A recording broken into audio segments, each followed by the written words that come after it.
For more than a decade, Saturdays and Illegal Curve have been synonymous with one another. With insight, analysis, and interviews regarding the Winnipeg Jets, the Manitoba Moose, and all around the NHL, here are Dave Manouk, Ezra Ginsburg, and your host, Drew Mindell. The Illegal Curve Hockey Show starts now. Good morning, Winnipeg. Good morning, Manitoba. For all those joining us live this morning on our YouTube channel and all of our social media platforms, we say good morning, universe, and welcome to the Illegal Curve Hockey Show. A beautiful Saturday morning, Winnipeg Jets home opener later this afternoon. It's going to be a busy day, chock full of Illegal Curve. We got 2 hours of Jets talk for you this morning. And then, of course, later on this evening, we have the Illegal Curve post-game show following the Jets and the Panthers. I say good morning to Dave. I say good morning to Ezzy. I'm your host, Drew Mindell. Let's get started talking about the Winnipeg Jets. Gentlemen, good morning, great Drew. To see you this morning. Haven't seen you, of course, since Wednesday when we were at Boston Pizza, Taylor Avenue. Thanks to so many of you who joined us live at Boston Pizza. Great time. More details on the next live on location show from Illegal Curve coming up shortly, but great to see both of you on this Saturday morning.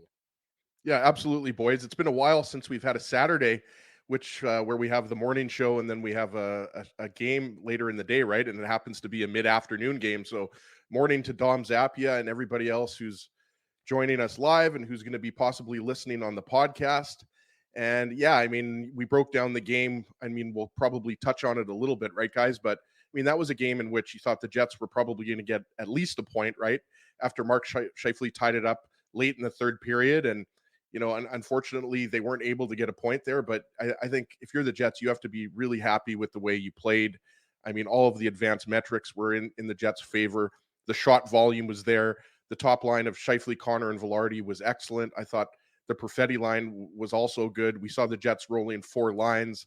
The power play looked good, even though they weren't able to score a goal. But yeah, I mean, you've got a Panthers team that's coming in here. They lost their first game, and they're without Aaron Ekblad and Brandon Montour. So that's your 2 best defensemen there from your Stanley Cup final run, right? So, you know, anytime Paul Maurice is going to be back in town, you know, there's going to be a little bit of extra pomp and circumstance. But obviously, the Jets want to, you know, improve their record to 1-1 with a big win in their home opener. Yeah, absolutely, Dave. As he's right, you know, you don't want to, you know, overemphasize how important, you know, the second game of the season is, because clearly it's not a must-win or any nonsense like that. But this is a good opportunity for the Jets facing a Florida Panthers team that is not at full strength, and it's unlikely that I believe the Jets will see the Panthers at full strength. They go to Florida next month, and I don't believe that Ekblad and Montour are expected back by that point in time. So this is an opportunity for the Winnipeg Jets. Just quickly, Drew, apparently they're supposed to be out for around 20 to 30 games. Like, it's both shoulders for them. I know Ekblad had off-season shoulder surgery. I'm not sure if Montour had the surgery, but it's shoulder, but it's also something else for Ekblad. The long playoff run, guys, I mean, we've talked about it in years past. Sometimes, you know, you are relatively unscathed, but with Montour and Ekblad, they're going to miss a good, you know, third or so of the season.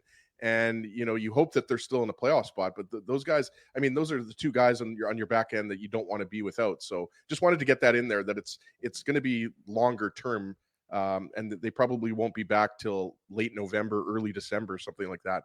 Exactly right. So to my point, the Jets are going to face the Panthers this afternoon. That is not a full-strength Florida Panthers team. They're going to face them probably in November as well, Dave M. They're not going to be a full-strength Florida Panthers team. But from the Jets' perspective, they are, well, with the exception of Ville Heinola, and you can say if that's full strength or not, but Nikolai Ehlers, who there was some concern about following Wednesday's game when he went hard into the boards at, trying to prevent the empty net goal. Ultimately, that didn't, that he was unsuccessful in doing so, but the Jets are at full strength. Everyone healthy, everyone accounted for at practice. You were there yesterday on Portage Avenue. What did you see when the Jets were on the ice yesterday? Full contingent. They had everybody out, including Nikolai Ehlers. And then after practice, head coach Rick Bowen has told us that there were no injury concerns with respect to Nikolai Ehlers, which of course is music to Jets fans' ears to see him miss almost all of training camp, and then to potentially get injured in the pretty much a meaningless play with 6.5 seconds to go in the third period of a game that was over.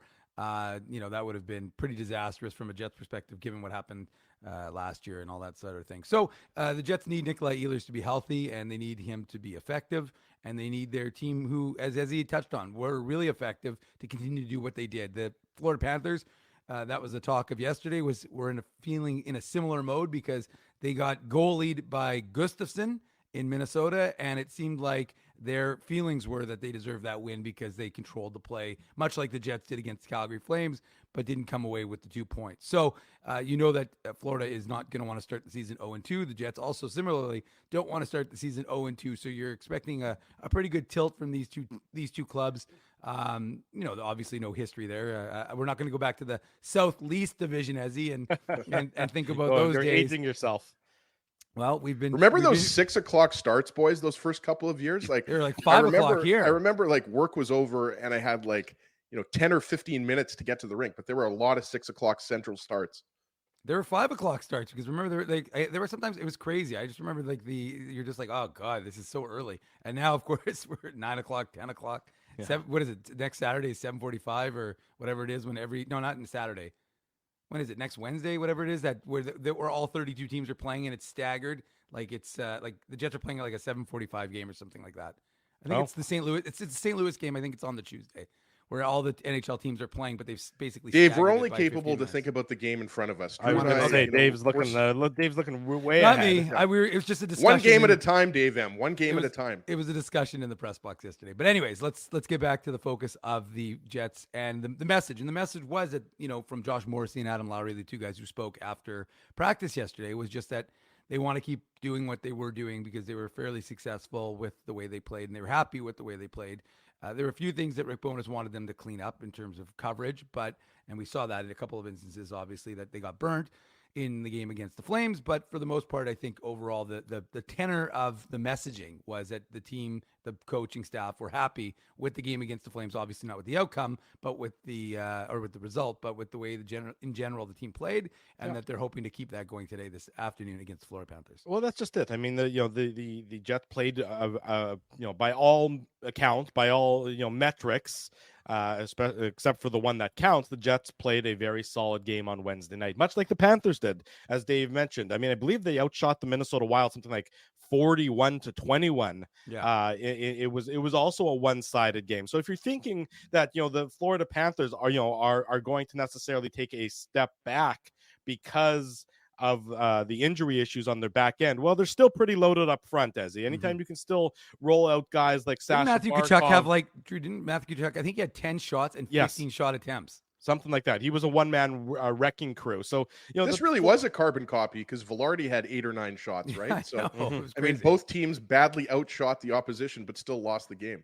Yeah, it was a unique instance for both teams. So you can understand how both teams might have a little bit of a sour taste in their mouth, or a taste of saying, look, if our game resembles how it looked in game 1 of the season, we're going to be in an okay position. Now, there, of course, won't be any sort of morning skate today for either team because of the time frame. But, I mean, I think it would be safe to assume that you're going to have, Connor Hellebuyck against Sergei Bobrovsky. It'll be the exact same lineup that was against Calgary. I don't think anybody's expecting, Logan Stanley to go in the lineup or David Gustafsson to go in the lineup, even though I think both Stanley and Gustafsson would like to go in the lineup.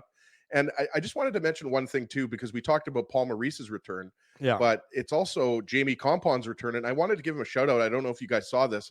The St. James Junior Canucks won the MMJHL title, and Jamie Compon was there. I guess they were getting their MMJHL rings, but I saw there were pictures of Jamie congratulating the Canucks. So just wanted to say that's pretty awesome because, Jamie was here for how many years, guys? Like, was it 5-6 years? Certainly. And he made a lot of friends in Manitoba. So just Jamie's always been a great guy. I think, Dave would agree with all of his dealings with the Jets and the Moose, and just wanted to get that in there. But also a couple familiar faces with Kevin Stenlund as the fourth line center right now for the Florida Panthers, and our good friend Dmitry Kulikov playing second pair minutes right now for the Florida Panthers with Ekblad and Montour out. So obviously, this defense isn't very good when you take out those two, but Gustav Forsling's a good defenseman. I mean, Oliver Ekman-Larsson, I had to do a double take. Like, I honestly forgot that he was on the Panthers. I don't know about you guys, but like that was something that I completely forgot about with the buyout from the Vancouver Canucks. But obviously, the Jets with their speed and the fact that they're rolling 4 lines, you have to think, for me at least, Drew, that's a strength and something the Jets can capitalize on. It's not the most mobile defense. Like, let's be honest here. Yeah. Kulikov, I mean, he's seen better days. Well, if you had said that Dmitry Kulikov, when he left Winnipeg, however many years ago that was, is going to be playing a significant role, he's been on like 5 or 6 teams since the Jets. I know. Teams just keep signing him. He's I guess the definition of grizzled veteran. But you're absolutely right, Ezzy, that the Jets, with a weak Florida Panthers back end, or a weaker or a weekend, depending on which word you want to use, Florida Panthers back end, and the Jets' new ability, seemingly, to be able to roll those sort of more balanced lineups out, they should be able to take advantage of that. But, to the same point, though, the fact that Florida was so one-sided against the Minnesota Wild, I think it should also be a good wake-up that they're not just going to roll over and say, woe is us, because of the defensive issues that they're facing. Not that you would expect them to. But you look at that back end, and it is not a who's who of household names there. I mean, Oliver Ekman-Larsson has probably is the most well-known of their defense, but it's been a long time since Oliver Ekman-Larsson was really effective when he was in his prime with the Arizona Coyotes. It seemed like we were talking about that for years, right? Like the Coyotes trading Oliver Ekman-Larsson. His better days are behind him. And, good for him that he's getting, like, he's not a top pairing defenseman anymore, but because, as we talked about, Ekblad and Montour are out, he's getting that opportunity. I mean, I think an argument could be made that at this point in his career, Ekman-Larsson's more of a third pairing defenseman, just based on his, defensive and offensive impact. We should mention too, Drew, Sam Bennett is not on the road trip, so he's not playing this afternoon as well. And so you're going to see some new faces, like we were talking about it right before we came on here, like Mackie Samsukevich, if I'm pronouncing that right. Matthew Maskey Samsukevich is a first rounder from 2021. Played for the University of Michigan with Adam Fantilli. So that's, for Jets fans, Samsukevich is on the left wing on the second line. He's a guy that you should look out for. He's got a lot of offensive upside, but there's a lot of depth on this Panthers team. But like, those are 3 key players out of the lineup. And again, you mentioned it, Drew, the Panthers badly outshot the Wild in a losing effort. But this is definitely not a full Panthers lineup that the Jets are going to see this afternoon. No, I would agree with that. What do you want to see from the Winnipeg Jets? I mean, we've been, generally speaking, Dave M, we've been full of praise for the Jets based on their Wednesday effort, notwithstanding the final score, which is all that ultimately matters. But, from the Jets' perspective, is there anything more that you want to see from them? I mean, from, if I was picking something, and you can feel free to piggyback on this or jump off of it completely, I would say the defense needs to step up. I thought the offense was fine in game 1, but the defense, and we've talked about it, and you don't want to pile on Nate Schmidt with his, the poor decision towards the end of the game. But, you want to see sort of, I think, a more concerted defensive effort in their own zone, from my perspective. Yeah, no, I don't think there's any question about it. And we saw it on, I think it was the first or second goal, where the forwards weren't necessarily back the way they needed to be. I think it was the Kyle Connor play where Scheifele, the shorthanded goal, the shorthanded one where Scheifele backchecked like crazy, and the rest were not to the same degree. But anyways, look, you can always isolate the plays, the bad ones, and that's, that's what we do here when we analyze the game and see where things went wrong. But I mean, overall, that game against the Flames, if you can carbon copy that and play that 82 games of the year, and that's the biggest thing for this Winnipeg Jets club is the question of consistency. But if you can do that, then this team is going to win more games than they lose, and I think by a significant margin, because of the manner in which they played as a collective team group. And again, Nate Schmidt, unfortunately for him, did get injured, and so he did deal with an injury throughout the course of training camp, which I thought had him a step behind. And to be honest with you, as you think I think you said on Wednesday, and I agree with you, I would imagine Ville Heinola probably would have maybe started that game just to give Schmidt another couple of days to heal up and kind of get back into a rhythm a little more significantly, instead of just throwing him into it. So look, I mean, that's part of the reality of the NHL, is that you have to deal with guys who are sometimes not at 100% but I think Yeah, ultimately, Drew, it's hard to criticize the effort because it was overall there. And look, Connor Hellebuck needed to be better. I mean, the first goal was unfortunately just an unlucky bounce for where it landed. But, the third goal, even though it wasn't, people were saying it's a knuckle puck, I thought it was one that he could have had. And where was he on the empty net goal? He wasn't even on the ice, for God's sakes. Well, and just going back Very to clever, talking Dale. about Nate Schmidt, and I think that was overblown. Yes, he made a mistake, whatever. You wonder like who would be the next defenseman up if he does continue to struggle though, or deal with a nagging injury. Like, would it be Declan Chisholm or would it be Logan Stanley? Like, I would rather see Chisholm. I agree. But right now, guys, like, it shows you, how nice it would be to have a Ville Heinola in the lineup, because there would be no question who would be going in for Nate Schmidt on the right side, right? Mhm. So, yeah, I mean, the Jets do have to be better defensively. But again, it's one game. I mean, look at the Edmonton Oilers. They got smoked 8-1 the other night, the same night the Jets played the Flames on Wednesday night, right? So, like, I think we have to take, these early games with a bit of a grain of salt, right? Like you had Nick Ehlers, who hadn't played any preseason games. You've got some guys that are dealing with injuries from the preseason. And it's just, the nature of the early part of the game. You tend to see kind of more wild, right? Another game, the Leafs beat the Habs 6-5, right? So, like, I just think, like, they're still working some things out. There's new players, in the system. We talked about the LA Kings, but they looked fine. I mean, Rasmus Kupari was maybe the most impressive to me. And you can see that fourth line is probably going to contribute more offense than when they had Kevin Stenlund and Saku Manalainen and Axel Jonsson-Fjällby on that fourth line. Even though, shout out to Axel Jonsson-Fjällby, nice little pass to Brad Lambert for the goal yesterday for the Moose, right, Dave? That was their first or second goal of the game, I forget. But I think Jeffrey Veal's still getting his face punched in. That was a good. Wow. That was a good tilt last night, Dave. What a fight! That was like old school, like Domi versus Probert. You got to love that, right? If you like fighting. But back to your point though, Drew, about the Panthers. They still have really good forward depth, even without Sam Bennett. And it's Listerainen, who's going to be in that second center role with I was just checking the lines on our friends with Daily Faceoff. It's actually Nick Cousins with Listerainen and Matthew Tkachuk on the second line. And then Mackie Samskovich is on the third line with Anton Lundell and Sam Reinhart.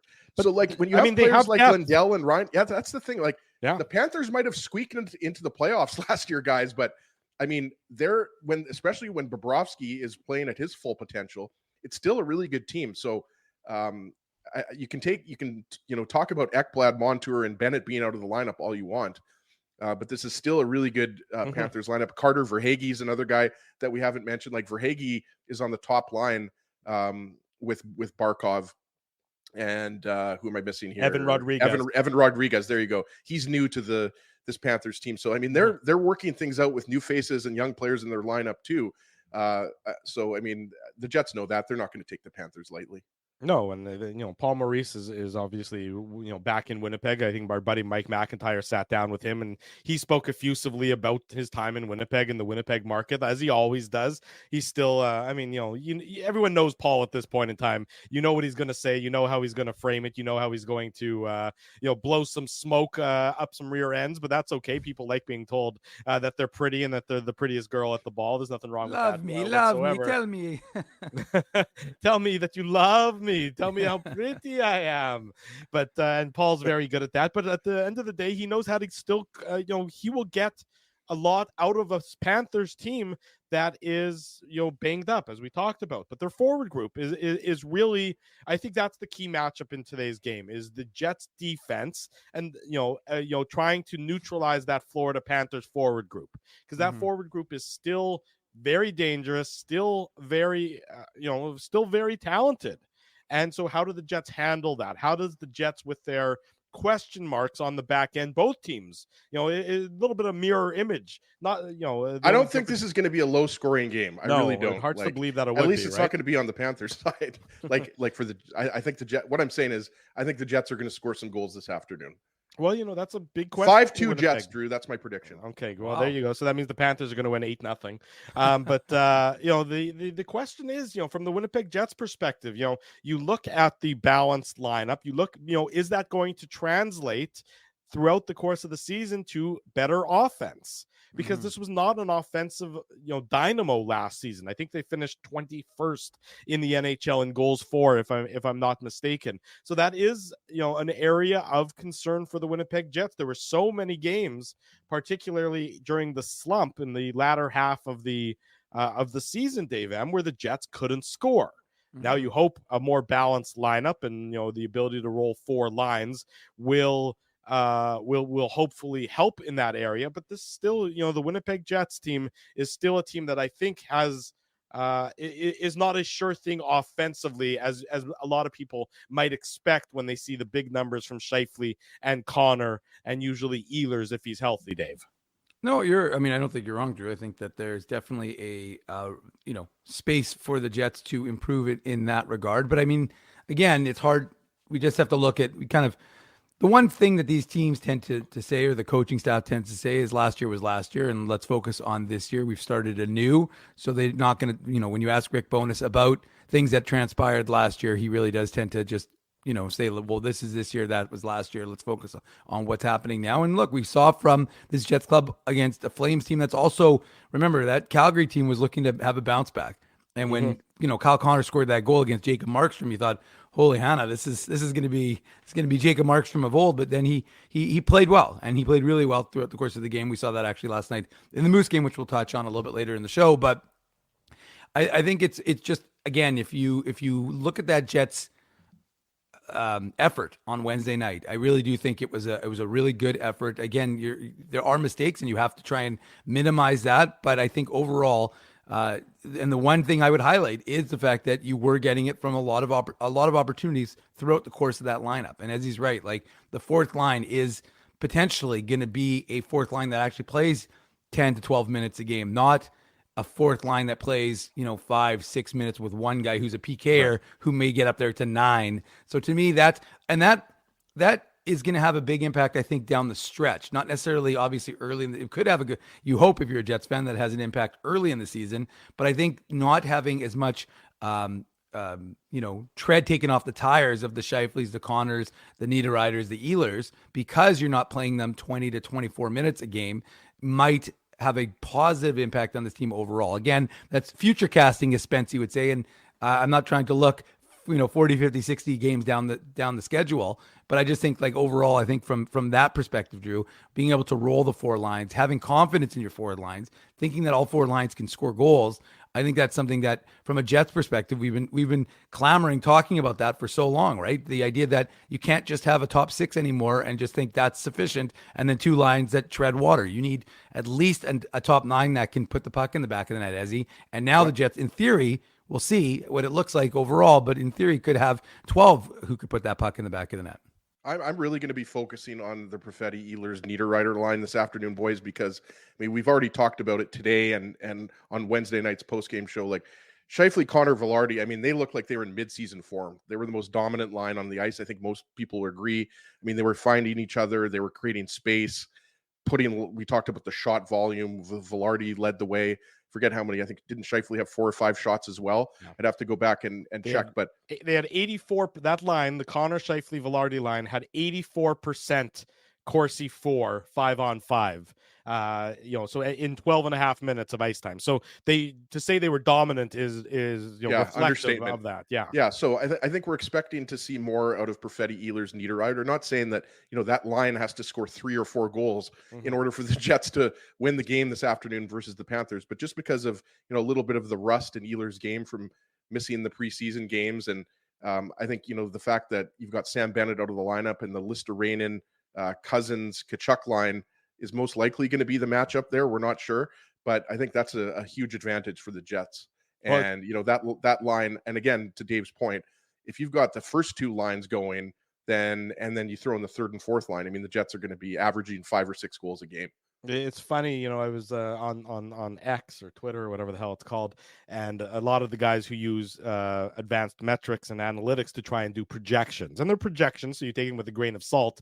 There's one in particular, I'm sure you follow him, Ezzy and Dave, Jay Fresh Hockey, and he's been rolling his projections and inputting all of his inputs, and every number that spits out at him says that his projections loves the Winnipeg Jets, and I think a lot of it has to do. The projections had the Jets Jets winning the President's Trophy. Well, that's what I'm I think saying. it was at 109 points, right? That's what I'm saying. And he can't figure it out. But I think you look at it, and the Jets should be a good possession team. They should be a team that is able to control the puck possession wise. And when you control the puck possession wise, usually good things happen. And then it's a question of, can the back end hold up? And I think that is the giant question mark that is hanging over this team and will be for the majority of the season. Can Neil Pionk find the form where he's not a detriment and he's not a laggard on the back end, even if he's just keeping pace, even if he's just, say, 50% as opposed to being caved in. Same with Nate Schmidt. If the defense, everyone expects that the forward group is going to be able to have a solid numbers, probably solid traditional numbers and solid advanced metrics. That's the expectation. Question is for the Winnipeg Jets on the back end, and that's going to be the talking point for probably a lengthy portion of this season. Especially after game one, that's the talking point, and it'll be interesting to see what the talking point is after today's game against the Florida Panthers. 3:00 puck drop. 5:45, give or take a couple minutes, is the Kevin post-game Stenlund show. revenge game, Drew. The Kevin Stenlund revenge game. The Ken Wiebe revenge appearance. I don't know if it's a revenge appearance, but Ken Wiebe is coming up next this Saturday morning on the Illegal Curve Hockey Show. Don't go anywhere. We take a trip to the buffet with Wiebe's World coming up next. Bottom of hour number 1, we've been reliably informed he's hungry and the buffet had been closed, but let's open it up and welcome to the program. Hang on, this is going to be weird. From the Winnipeg Free Press, I've been practicing that all night, and of course, still Kenny and Rennie. Ken Wiebe is our guest on the Illegal Curve Hockey Show. Kenny, good to see you, buddy. How are you? Yeah, tremendous, guys. Great to be with you. I've been thinking about you guys a lot the last few days here with the mayhem happening. So anyways, thoughts with you. Good to be with you. And yeah, let's crank that buffet wide open here. We appreciate that, Kenny. That's nice of you to say that. I'm also very hungry, which is obviously not going to surprise you at all, considering I'm 240 pounds. On a good day. Kenny, we were talking about it before the break, that you look at this Winnipeg Jets roster and the offense, the forward group, it should be good. It should be fine. They're balanced. They are possession drivers, at least historically they have been. We saw it on Wednesday in Calgary. You were there. That this was a team that offensively looked to be the what we expected them to be. Questions, of course, are on the back end. Is that the linchpin for the success factor for the Winnipeg Jets this year? Getting that sort of reliable and, if not exceptional play on the back end from certain guys, but at least be it so that they're not being caved in and they're maintaining their own? Yeah, I mean, I would say the biggest question mark about this team is how they're going to defend. I mean, the defensemen are obviously part of that, Drew. We saw that the other night, but I mean, I would say, it was funny. I got a couple of DMs saying same old Jets. And I said, well, how many times did you see the Jets give up 22 shots on goal in a game last season? And how many nights did you see their power play generate countless high danger chances from the slot area, whether it was Mark Scheifele or Gabriel Velarde? And, how many times did you see the Jets, fight back in the third period when down by a goal? Especially in the second half. Yes, we saw it in the first half, but for the most part, yeah, there were some similarities and parallels in that, some dramatic errors ended up in the back of their net. Yes, that's also game 1 of the season. Do they have some things to clean up? Of course, but I would say that if the Jets play that style of game, they're going to win more often than they're not, and they're going to be a playoff team. So, of course, we understand that there was a big time maneuver that happened late that cost them when they were tired. Nate Schmidt iced the puck. That's accurate. Nate Schmidt didn't lose the draw in the defensive zone. Nate Schmidt didn't lose his man off the wall.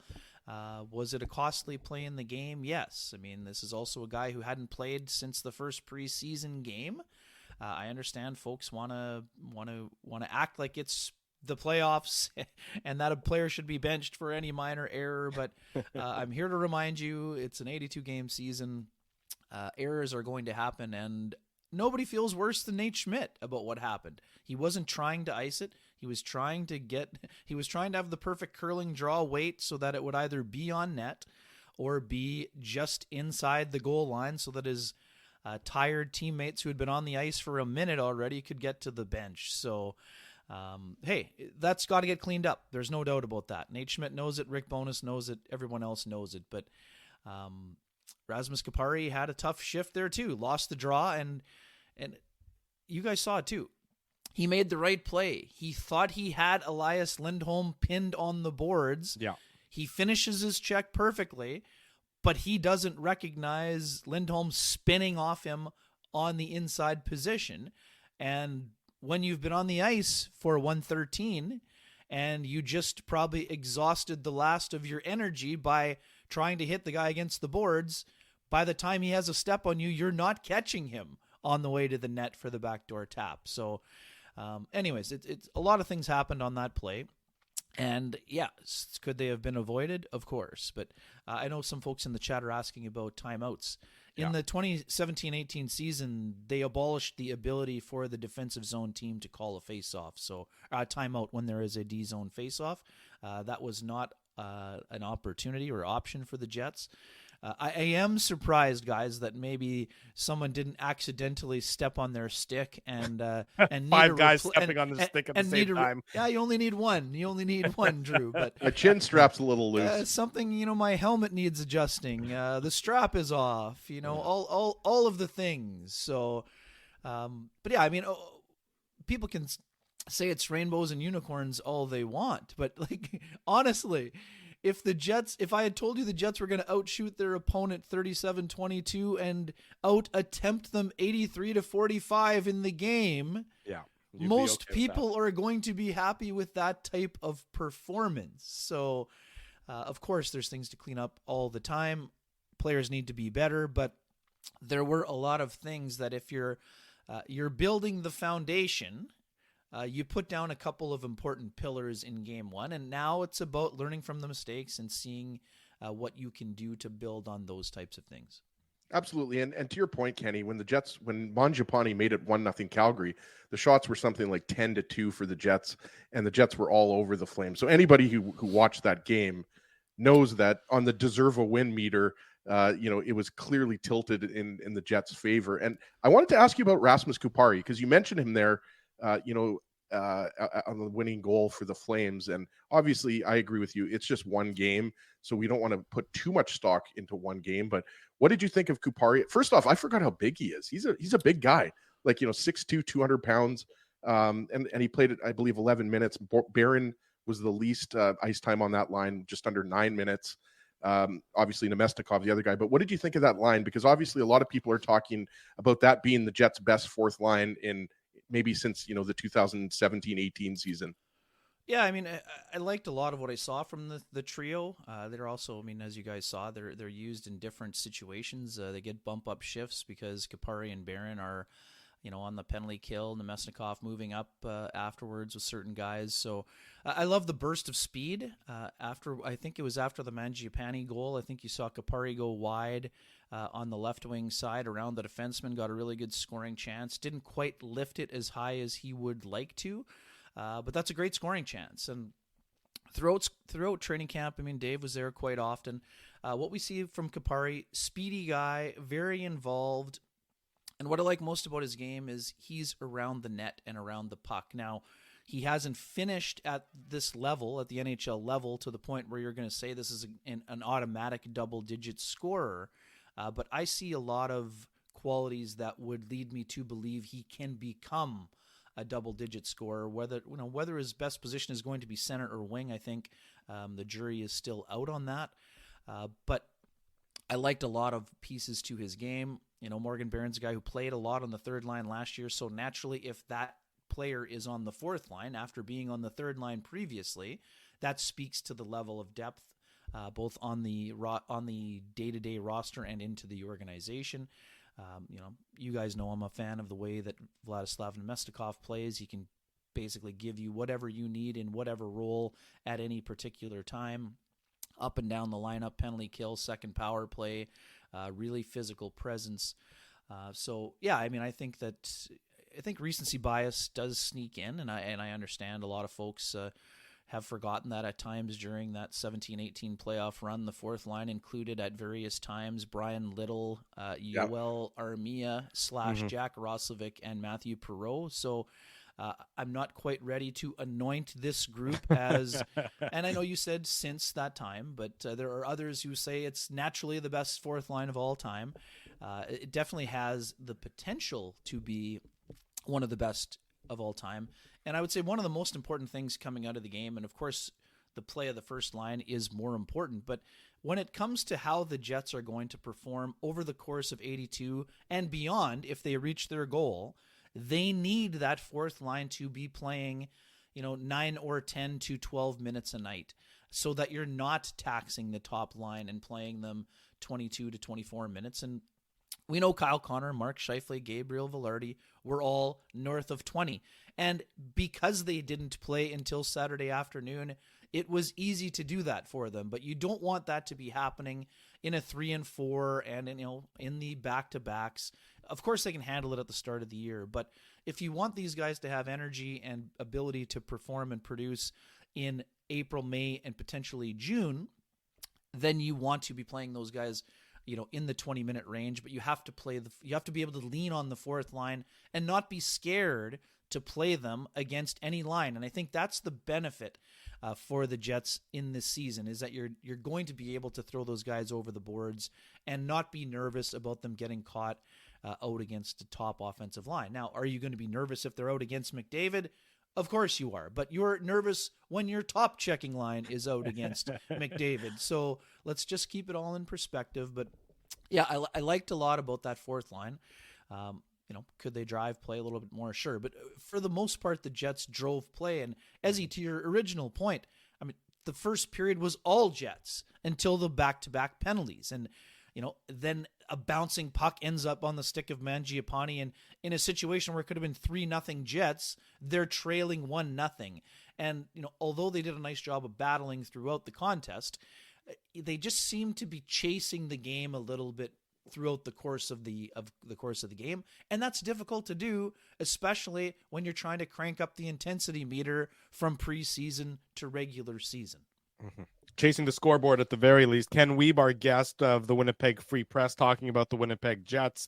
Later this afternoon, the home opener, the Jets and the Florida Panthers, followed by the IC post-game show, and then Kenny and Rennie. So a very busy day for all of us here at Illegal Curve, and Ken and Sean, of course. So do we call Kenny Dump or Kenny Chase? Because I think Jay Bell used to be Dump, right? And then Mike was Chase. Definitely Chase. Mike has shifted over. Anyone who's seen me on the ice on the odd recreational game knows that I like to chase the puck around. So I have adopted the Chase portion of that deal for our Saturday column. Yes, that was part of the negotiation. That was in the high. Otherwise, we're going to need a new name, Drew. Yeah. I'm familiar with having to dump the puck in. Not the most skilled, but. I did a lot of chasing in my day, and Mike wanted Mikey and Kenny, but that's obviously way too close to Kenny and Rennie. So you had to bring back Dump and Chase. I love it, Kenny. Ken, just over a month or just under a month ago, Adam Lowry was named captain. Appropriate, probably, that he was in Calgary for his first game, first regular season game, to be wearing the C. You were there in Calgary. So what was the reception like for, a son of that city getting the chance to wear the C in Calgary, in his hometown, with the reaction from friends and family? Yeah, it looked awesome, and fortunate enough to be able to write on that topic this week, and was really loved being able to reconnect with guys like Jason Jaffrey, and speaking with Mark Lamb, his junior coach, and even able to snag a quote from Blake Wheeler from our good friend Arthur Staple during training camp there, and and Dave took some time on opening night in Vegas to share some thoughts as well. So really enjoyed putting that story together. But in terms of the reception, I think it was a special night for Adam for sure. He's been talking a lot about wanting to have this feel normal, and I think after close to a month, it's starting to feel normal. But I love that element of the it would have been special for him to do it anywhere, but the fact that he was able to do it in Calgary with his mother, Elaine, was in the building, and one of his sisters was there, and a lot of his buddies. was really neat for him. And, as I wrote, I mean, this is a guy who, in one of the biggest moments of his life, is thinking of others. He's thinking of the coaches he had in the Bow Valley Minor Hockey Association and with the Calgary Buffaloes. And, he's a guy who, he loves Winnipeg, but he also loves the city where he grew up and did a lot of his development. I would say under normal circumstances, I think the reaction would have been a little bit different. It was just so emotional in the building because of the honoring the Snow family. I think that obviously took center stage, and not that people in the building didn't recognize what was happening with Adam, but I thought it was, a really interesting and a fun moment for the two players being able to be part of a ceremonial puck drop. Is often, it doesn't have a lot of meaning for people in the building. But you saw the way that Kelsey Snow hugged both Michael Backlund and Adam Lowry. The fact that Adam is a Calgary person, he would know Chris Snow probably better than a lot of Jets. There was just so much emotion in the building. But when you look at the organizations, when you can get past the emotional element, the fact that it's Backlund standing across from Lowry, two teams that didn't have a captain last year and have passed the baton to players who are homegrown and been in the organization. I think it was kind of a fitting moment, and for Adam to be able to do that in his hometown, Dave, obviously was really special. Had Adam been able to, maybe sneak home the game winner or the overtime winner, then you have the full Hollywood ending. But the fact that he was able to do that and be able to wear the C in his first time was definitely something very special to him. And he did tell me, in the week previous that, it would just sort of happen by accident. I mean, he could have been in that road game against the Flames, but, when Rick was talking to him about the number of games he needed, he said, I want to be in the last game. And he wasn't planning it himself either. The last preseason game happened to be a home game. So they skipped the Calgary game and he was able to do it. And it definitely made it very special for him. And I think he's handled the role well. And the other thing too, I mean, he was very quick to point out, it's not just about me. It's not about one person. He talked about how much that, he's been leaning on Josh Morrissey and Mark Scheifele, and that it's a collective still. But I think Adam's done a really good job of being captain, and I think he will continue to do that as we move along here. Kenny, on Monday, I was on a plane and I got a push notification on my phone while I was on the plane, and I'm pretty sure I did the GIF that Remus created when you found out that that Jeff Gorton got fired in New York. Of course, yeah. I'm talking about the Scheifele and Hellebuck contract extensions, which to me definitely came out of left field. I mean, what was your reaction? And now that the dust has sort of settled a little bit, how has your reaction changed, if at all, since the news broke earlier this week? Yeah, the biggest surprise is the timing for me, Drew. I thought that this was something that could drag on, and Kevin Cheveldayoff had certainly let it be known that he was not in any hurry to be moving on. Like, for the folks saying you can't, it would be breaking news if Chevy was in a hurry to do something. Well, I mean, the whole idea of you can't have these players on your roster beyond March 8th. I mean, it's October 14th, so it was kind of funny in itself. But I mean, we're always looking down the road, and the crystal ball had been a little bit cloudy. And, quite frankly, we go back to day one of training camp, or technically day one of on-ice sessions, when the players spoke. Connor didn't sound like a guy who was all that interested in re-upping, but it's vintage Hellebuck. He if he doesn't want to show you his cards, he doesn't, right? So don't play poker with him. I mean, we shouldn't be surprised by that. And ultimately, I believe the negotiations with Hellebuck had been fairly strong or regular since August. And we know that's not the case with Mark. Mark told us on the first day of on-ice sessions, there had been no substantial discussions. So the fact that they went from no discussions to a long-term 7-year deal in a 3-week span tells you that, twofold, the Jets were ready to engage, and that Scheifele was open to sticking around. And of course, his agent would be sniffing around, and we know that those guys were on the market in the summertime, taking calls. That didn't mean that they were pushing to move them. But ultimately, the players, as we heard on Tuesday, had been in close contact about how this was going. The fact that they landed on, identifying nickel deals, I think, is symbolic for the organization, and I think it's meaningful because we thought, based on some of the discussions, Hellebuyck was looking for 9.5 or 10. So the fact that he took 8.5, it's a deal that is positive for both sides. Is there risk when you sign a player or two players in this case whose deals will start at 31 and will last 7 years? Of course it is.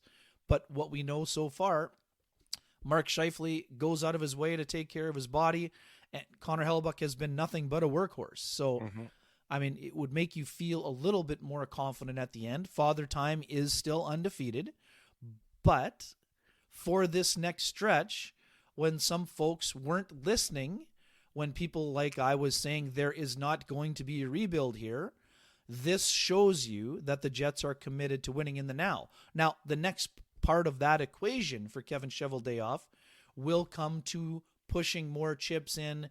If the Jets show that they can be more than just a bubble team and grow into a contender that's pushing the elite teams, I don't expect that you don't just sign these two players to be around the bubble or to be in the mushy middle. You're signing them because you're trying to win, and your window is widest when those players are in their early 30s compared to their mid to late 30s. I mean, I think that's an important part of the deal. And the other part of it that I found interesting also, Drew, is that both Mark Chipman and Kevin Cheveldayoff said it almost didn't make sense to do one deal without the other. Right. And not just the people and the personalities and the fact that they're homegrown signings and all that, but if you don't have a number one goalie and you do have a number one center, you're always going to be needing the other thing.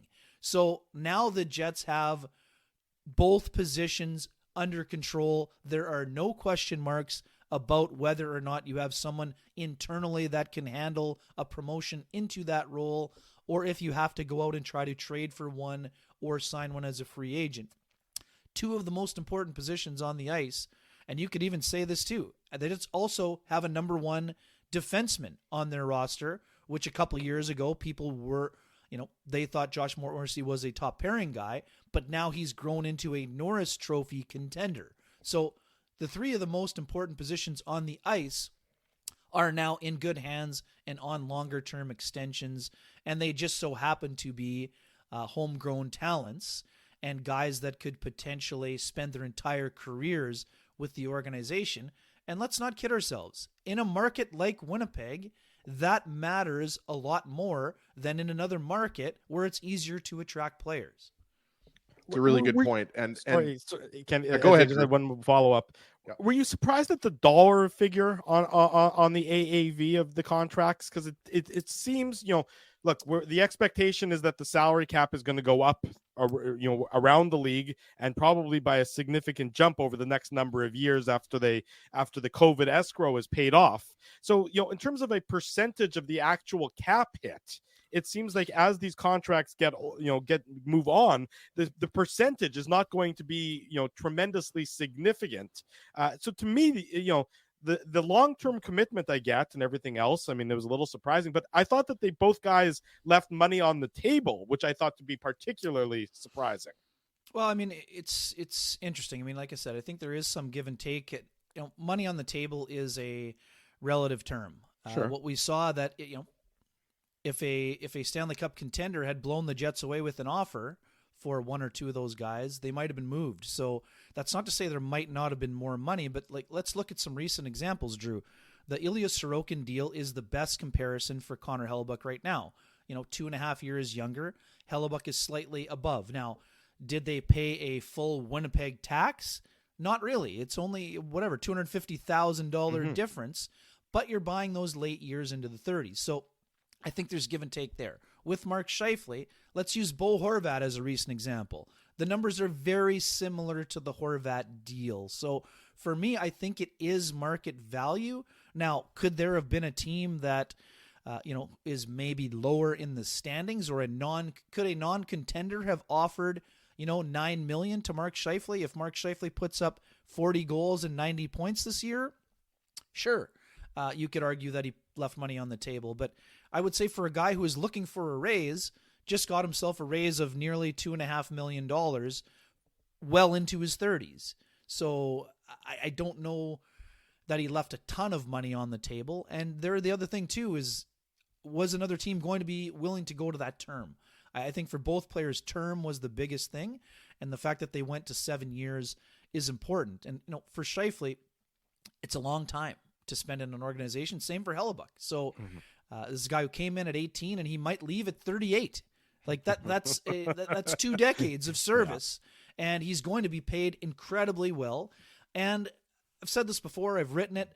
We all saw this, and back to the whole recency bias thing. Mark Scheifele didn't have a great finish to last year, injury aside. We know that. But people have forgotten the emotion Mark had shown at the Dale Hawerchuk statue unveiling. And the fact that he spent time around Dale's former teammates and saw how revered Dale was even all this time later, I think mattered to Mark. It's not an accident that his favorite player is Steve Yzerman, but you can't ignore the influence of Dale Hawerchuk. And for folks who may not know, Mark was committed to going to the NCAA. He had signed his letter of intent, and then he had a meeting with his mom and Dale Hawerchuk in Barrie and was blown away in the meeting, and he became one of the biggest influences in his entire life. And one of the things we know about Dale is loved here, but I think as Dale's life moved along and he saw how revered he was here, I think if Dale could have done one thing over in life, it would have been to spend his entire career in Winnipeg. So guess what? I don't know this for a fact, but I'd be shocked if Dale didn't tell Mark and express that sentiment to him in one of those last conversations before he passed away. And that would resonate with someone like Mark because of the influence that Dale has had on him. So, and Mark Chipman told me this, guys. Mark is their Dale, the 2.0 version. Of course, there's differences and there are similarities. He didn't want that to happen. Mark has work to do to become a Hall of Famer like Hawerchuk. I know that. Mark knows it. Mark Chipman knows it. Everybody knows it. But as the first draft pick of the 2.0 era, and as a talented player who has routinely been a point-a-game player, he's the kind of guy that could have a statue built of him down the road as well. And that, I think, is the intention of both the organization and the player, not the statue part. The fact that he wants to be worthy of a statue down the road and bring a championship. That's the other thing. Dale wishes he could have brought a championship home when they kept running into the heavyweight Oilers and the 89 Flames. Yeah. So I just think that that's an important part of the story that sometimes gets overlooked. And yes, I mean, Mark needs to round out his game, but there are signs of that already in game one. On a power play where he chased down a player on a 2-on-1. Was that happening all the time last year? No, it wasn't. But it was happening in game one, and it's going to happen with regularity. And now that Mark's got his money, the only thing that will matter to him is trying to do the things that lead the Jets to winning. And him producing is part of that, but him becoming a better two-way player later in his career, like Hawerchuk and Yzerman, is part of the process as well. And I think we need to mention the game tying snipe, Kenny, as well. That was I'd say that was a pretty decent shot from a guy who scored 42 goals last year. But yeah, not bad. I didn't know that Mark Scheifele, and that's why I always say that you're the most knowledgeable Jets insider, even though Dave might be the Moose insider. I didn't know that about Scheifele committing to the NCAA, and I'm sure a lot of people watching didn't know that, Kenny. So thank you for mentioning that, and also bringing up the Dale Hawerchuk Scheifele connection. Because we all know that Dale Hawerchuk was a role model for Scheifele and many others, obviously, and he was a very important guy for Scheifele. But I think that was maybe something that was underrated, Kenny, that Scheifele's willingness, or not just willingness, desire to spend his entire career with one team, right? And I think there was a lot of conjecture after the end of last season with everything that was going on with Pierre-Luc Dubois and Blake Wheeler. It was easy to lump Scheifele in there as a guy that maybe was on the trade block. So I at the end of the day, it was a huge surprise to most of us. At the end of the day, it's just great news for Jets fans to have your number one center and your number one goaltender locked up for 7 years after this. And the question I wanted to ask you, to me, it's not necessarily obvious, but because of the contracts being signed in the same amount, and the timeline that you mentioned, right? Scheifele saying that, you know, his camp was not in negotiation with the Jets over the summer, but then we believe that you mentioned August was when the Hellebuck contract extension talks picked up a little bit. In your opinion, does it seem like Scheifele was only going to be signing a contract extension with Hellebuck? In other words, Scheifele was only coming back if Hellebuck was coming back. I mean, it's a great question, and I don't know that for sure, but I also, too, I had an interesting conversation with Kevin Cheveldayoff before the scrum happened, and he said it was by design. He wanted the players to take the time. He knew how pissed off they were at the end of last year, and that's a good thing. If you don't accomplish your goal, you should be disappointed, and it should matter to you. And, you know, he didn't want them just rushing with the pen to sign, even though they were going to have a life-changing amount of money paid. Now, I said, like, how difficult is it to have that balance? Because if you're Mark Scheifele and the conversations are happening with Connor Hellebuck's camp and they're not happening with yours, you as an organization run the risk of that other player feeling like he's not a priority. So that was something where he said, well, you know, you just there needed to be the requisite amount of time taken in order for a decision of that magnitude to be made. So it didn't bother Scheifele. And that's interesting. Like, Drew, going back to what you asked me about the conversations, I mean, Hellebuck didn't show his cards. Mark was quite honest in saying, you know, he still wanted to be there and that there hadn't been any conversations. And it's so interesting because the day before, one of the guys he used to train with in Gary Roberts' camp, Steven Stamkos, was downright disgruntled by the fact there had been no conversations. Mark said it with a smile and was just sort of being matter of fact in saying, you know, I'm still open to being here, but there haven't really been any talks. So some people interpret that as Scheifele's gone. And for me, I thought that was more of a, you know, olive branch or whatever you want to use as terminology, that Mark was still interested, but he was curious to see where things were at. And I think it's interesting too, in those important positions for the guys to sign, that's, you know, same contracts, similar to what happened in Chicago, minus the banners, of course. The banners had already gone up in Chicago when you had the matching deals. But that those two guys put themselves together. I'm not sure it was one without the other, Ezzy, because, you know, if Scheifele had been offered a huge deal without Hellebuck, you know, maybe he still thinks he has to take it. But the fact that those two, in wanting to accomplish their goals of A, getting paid, and B, having an opportunity to win, it's much easier to do the winning part with both of them in the fold than if you have one of them and you're trying to replace the other. So I would say it's not 100%, but I do think it was a major factor in Scheifele, you know, because the discussions happened later. He sees Hellebuck committing and says, it's a lot easier for me to commit when my buddy has committed, because I know how hard he's working and he knows how hard I'm working. And that's something that both players expressed quite candidly at the podium the other day. And you can't ignore it. You can't fake that kind of admiration and appreciation of what the other is doing to improve their abilities when it comes to the craft.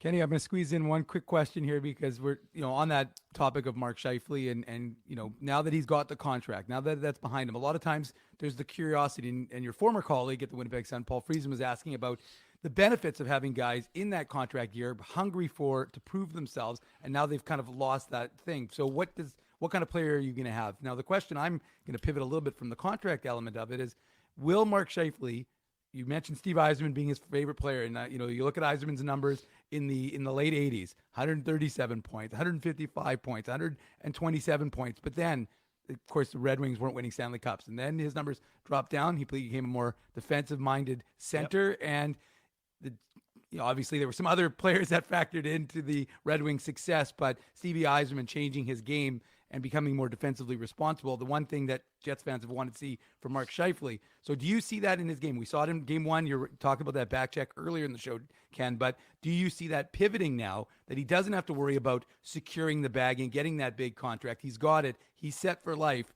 Well, he was probably set for life before, but now he's really set for life.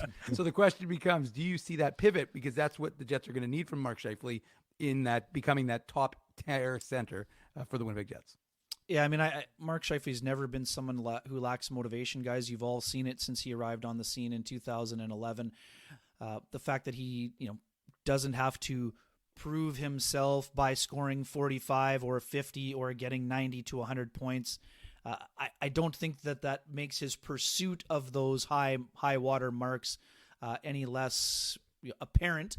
But I do think that it will allow him to take a little bit of the pressure off of himself in order to try to have to secure the bag, while being concerned that if you go with an all-around game and your numbers dip, well, now somebody in a corner office is saying or has a spreadsheet that says, oh, well, Mark used to be a point-a-game player for 6 years.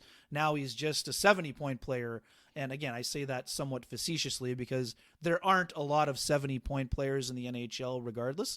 But in order for Mark to take the next step in his career, he needs to round out the other part of his game. And I would argue, too, for a good chunk of the first almost 3/4 of last year, definitely 2/3, Mark was, not quite 2/3.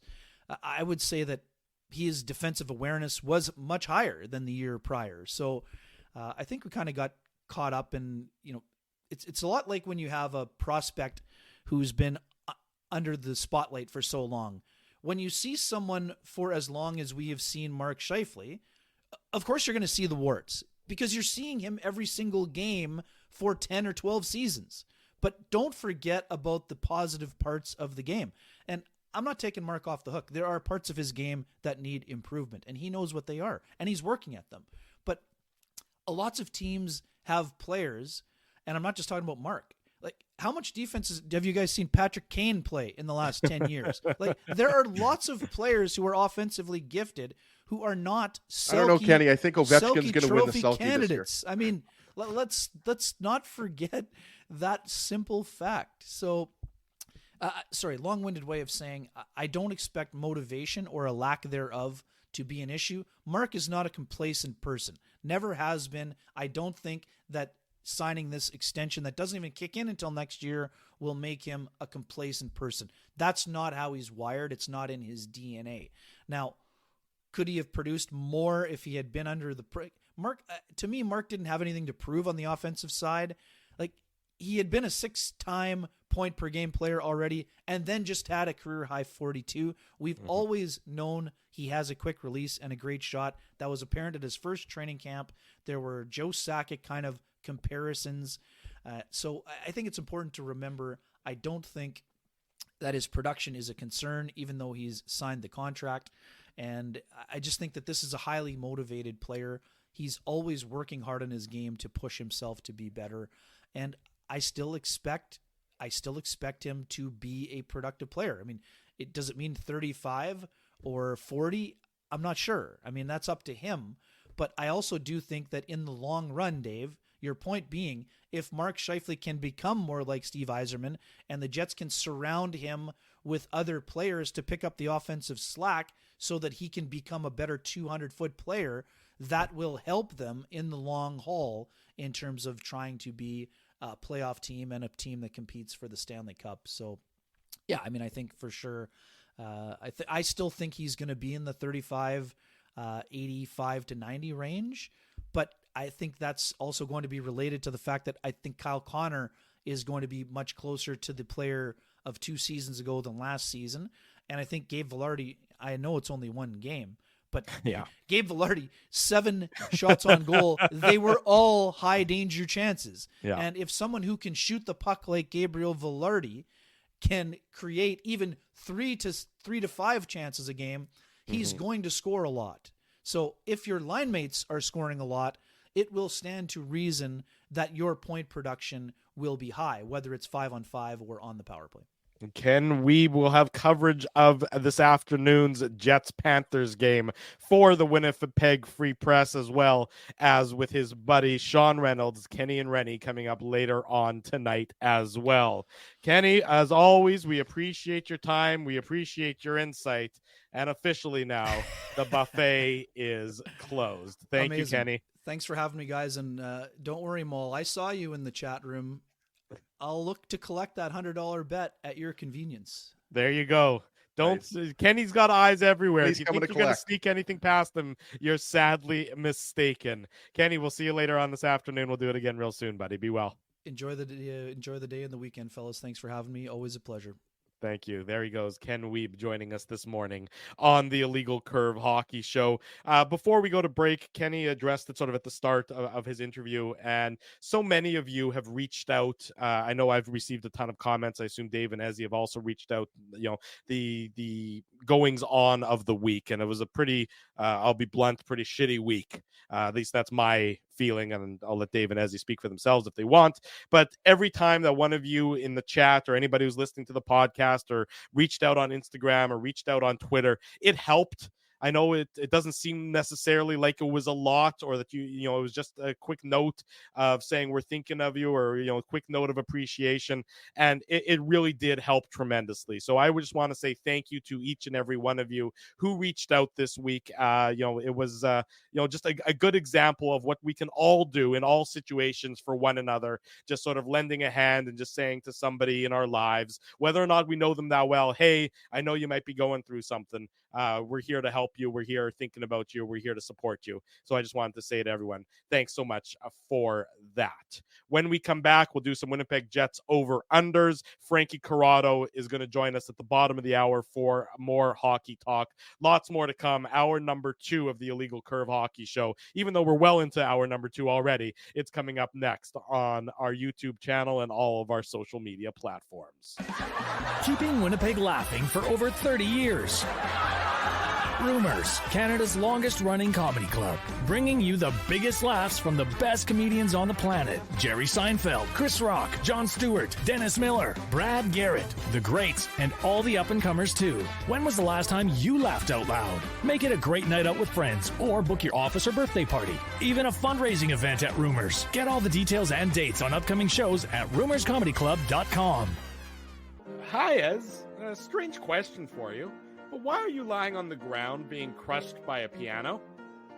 Well, Drew, I definitely tried to carry this baby grand piano down the stairs by myself, and somehow I failed miserably. Right. Yeah, sorry. That was a silly question on my part. My apologies. Would you like me to call Rolly's Transfer Moving and Storage to help you move the piano? They are the most experienced piano moving company in Winnipeg, after all. Yes, please call Rollies, and hurry. This piano is very, very heavy. Rollies Transfer Moving and Storage offers stress-free residential moving services while taking great care of your personal belongings, including your piano. At Rollies, no job is too big or too small. For more information, visit rollies.com. Hey, Drew. Ezzy, whoa, what a smile! Yeah, I got my crowns done at Linden Market Dental Center, and they whitened my teeth. I see. They're so bright that every time I smile, they go... We have hockey tonight. Do you have a mouth guard to protect those pearly whites? I sure do. Whoa, they even ting through the mouth guard. Linden Market Dental Center covers all your dental needs from restorative to cosmetic dentistry and will fit you with a sports guard for that active lifestyle. 877 Waverly. See lindenmarketdental.com. Boston Pizza harnessed Fanalytics to test if the game is better at home or at Boston Pizza. The results are irrefutable. Catch the game at Boston Pizza, powered by Fanalytics. So you're a pizza person, you married a wing person, but somehow your kids are salad people. You can't pick your fam, but you can pick your BP meal deal, starting from $18.99 for takeout or delivery at bostonpizza.com. We did it again! You're on fire, man. There's power in a handshake after a great game or great deal. It shows professionalism and respect. Two qualities Zappia Group Realty take pride in.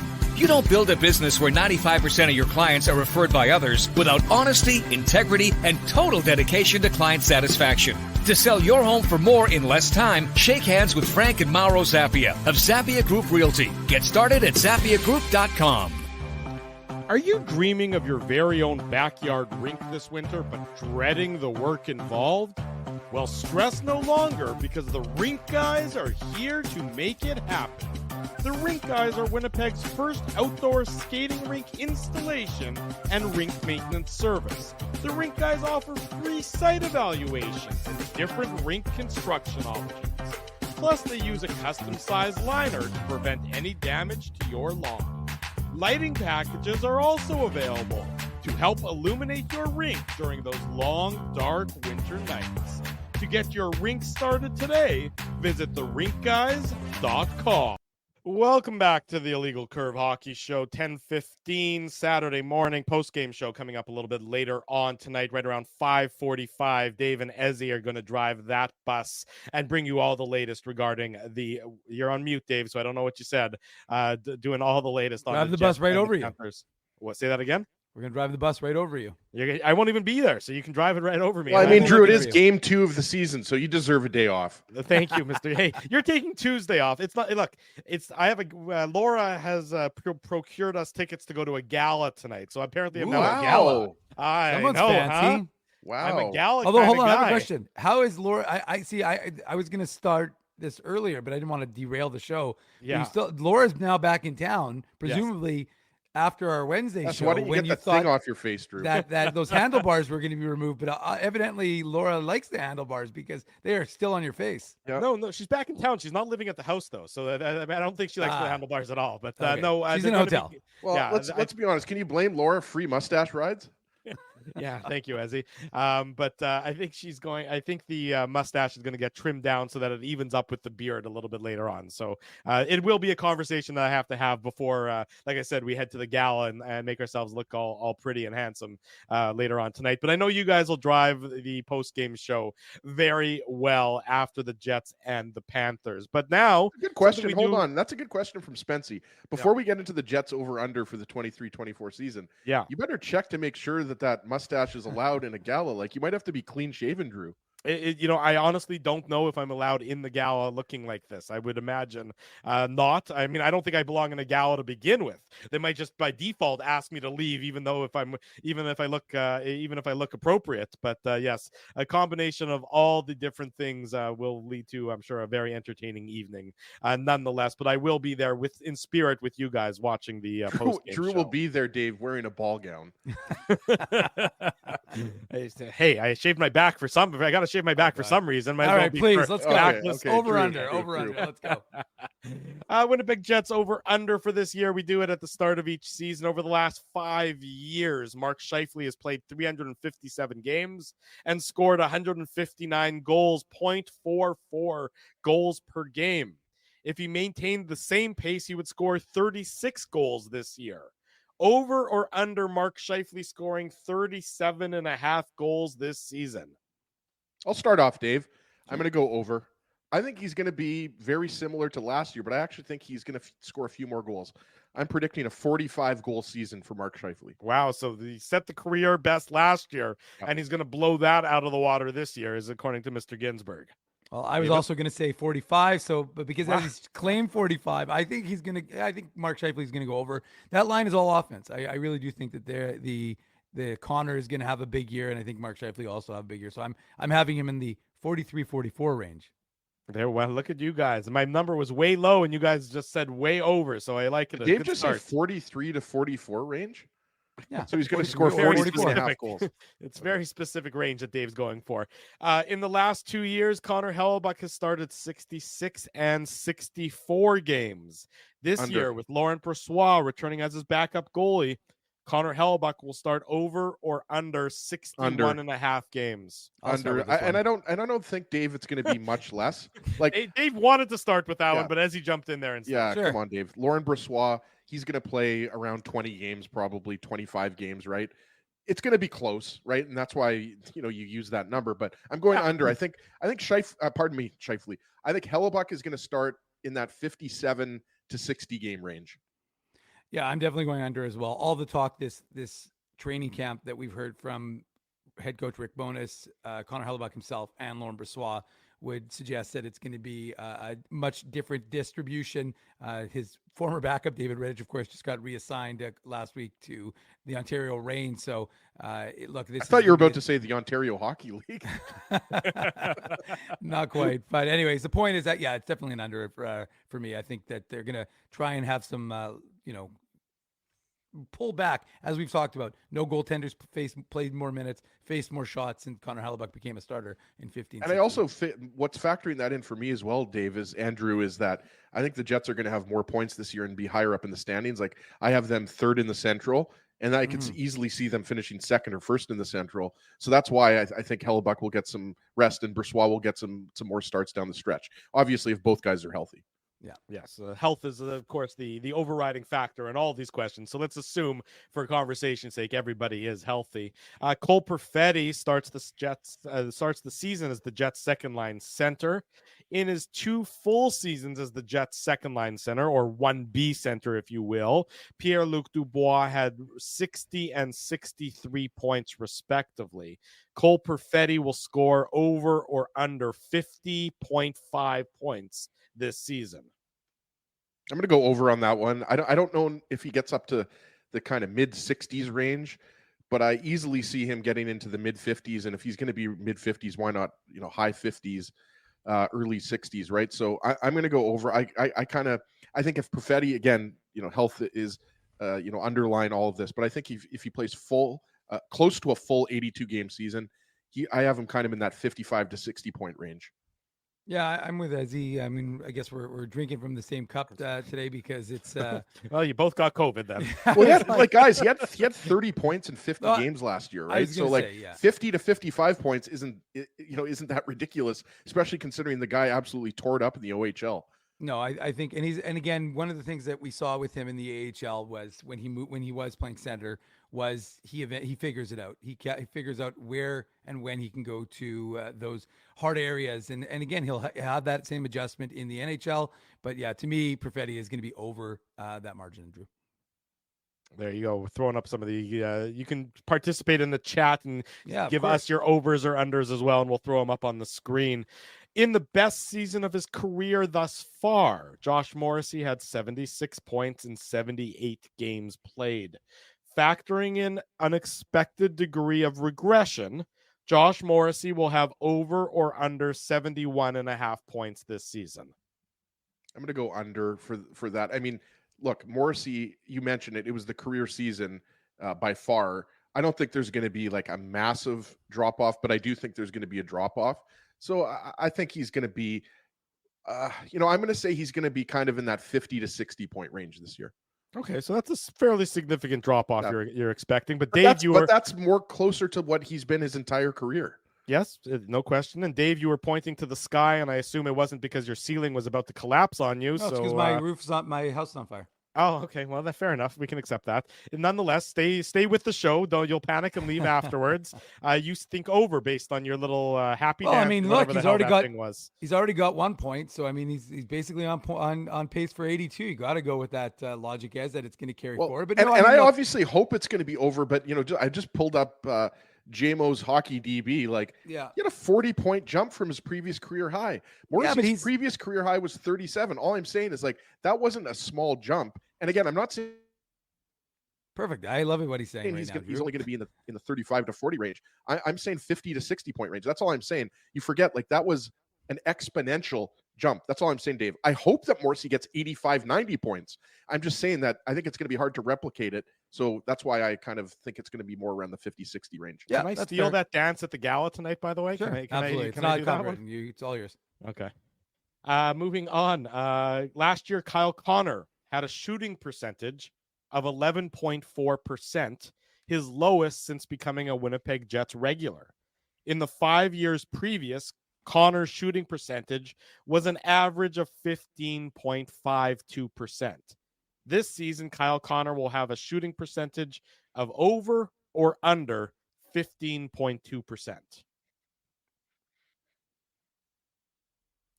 Over. Slightly, though.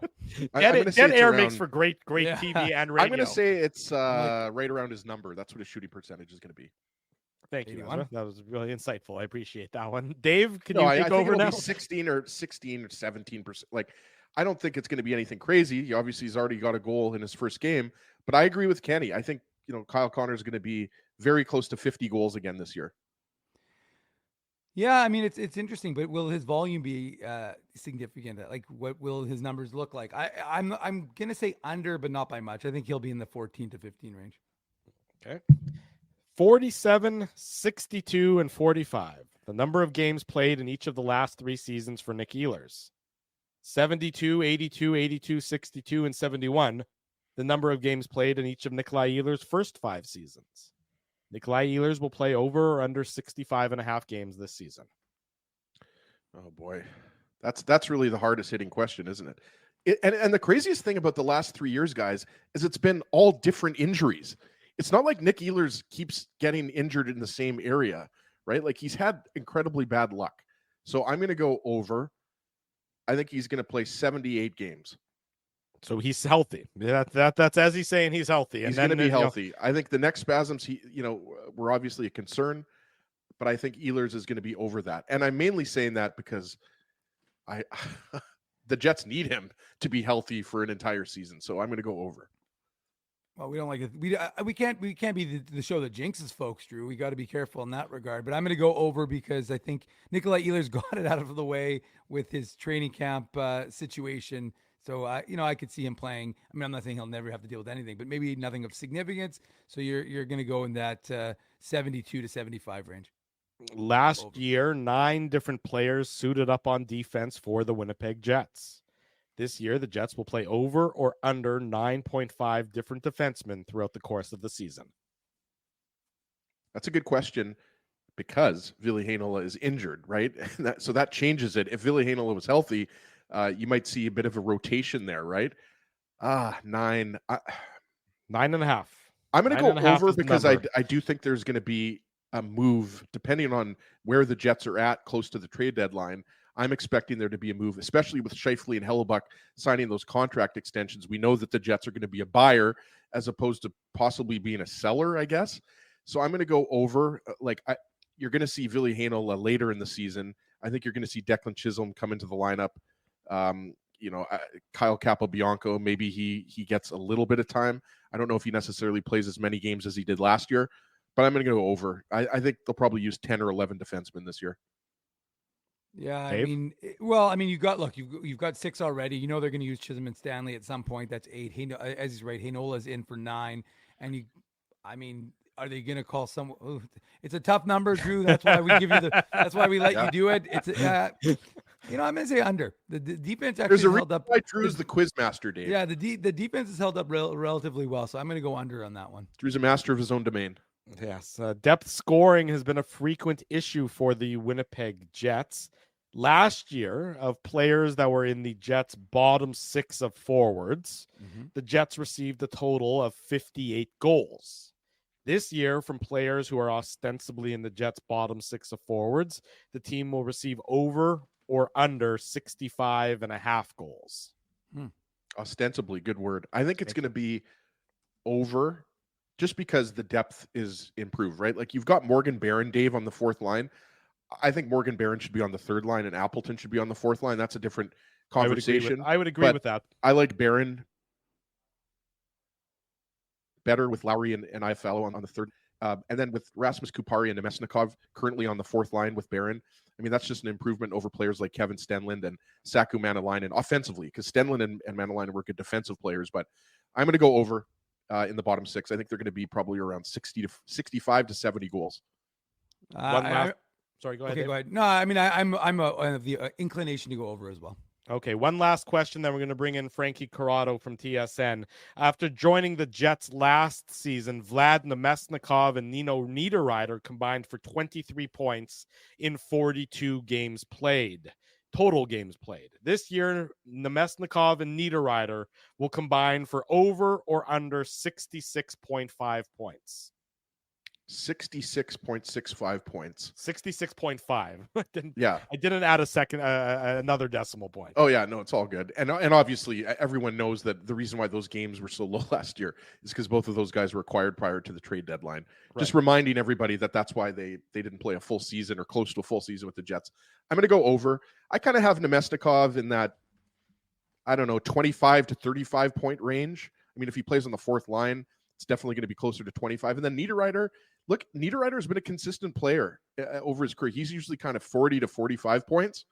So I think it's going to be over, not by much, but probably, if let's say Nemestikov's at 30, Niederreiter's at 45. So that would be 75 points. Yeah, I mean, Drew, I think the whole idea is you got to go over if you're expecting this Jets team to have those bounces, especially with Niederreiter on that second line with Ehlers and Perfetti. So, right then and there, you got to have him. And I suspect because of the way we've seen Vlad Nemestikov used on this Jets team in that Swiss Army role, that he'll get a bump up as well. So I suspect I'll go over on that one. There you go. That wraps up over under for the 23-24 season. Later on in the year, we'll look back at our predictions. But for now, we pleased to welcome to the show from TSN. He's a hockey analyst. Frankie Corrado joins the program. Frankie, good morning. Thanks very much for joining us. How are things? Things are good. Thanks for having me. How you guys doing?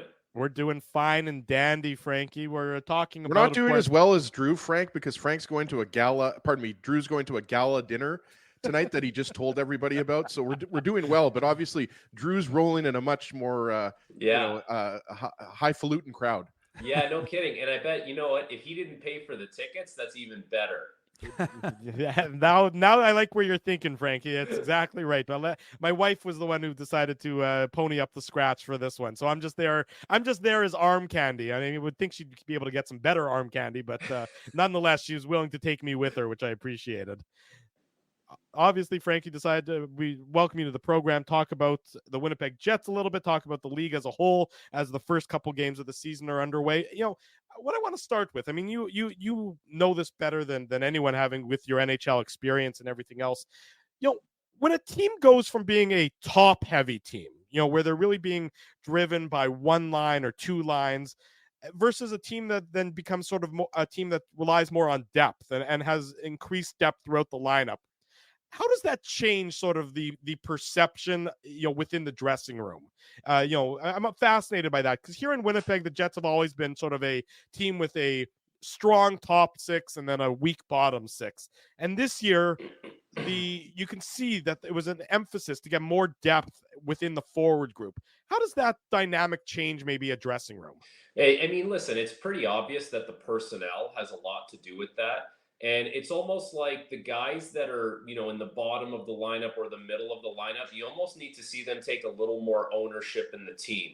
So it's not looking at the first line to get everything done at every time, or it's not sitting there on the bench thinking, okay, the power play better score now, because if they don't score, I don't know how we're going to get one. It seems like the teams that are really good year after year, and the teams that sort of score by committee and they score lower in the lineup, they get contributions at big times from guys like on the third line, or every once in a while, it's like a fourth line goal, and the second line just seems to play pretty consistent. And so, to kind of turn that over to the Jets, right, when you see the moves that they made now. So Dubois is out, but Iafalo's in, Velarde's in, and you're thinking, okay, there's the personnel change that gives me two options lower in the lineup rather than one player higher in the lineup. And with the new guys coming in, I would say it almost works like this. Guys that have been there for a long time, they're almost like programmed to think a certain way, where what I just talked about. It's like the big boys got to go out there. They got to get the goal. They got to lead the way. But the fresh blood coming in, they're not thinking that way. They're thinking, I really want to impress this coach because I want to play a lot. I want to sign a new contract here and stay here for a long time. Like, you have some other factors at play when there's some new, fresh mindset being implemented into the lineup.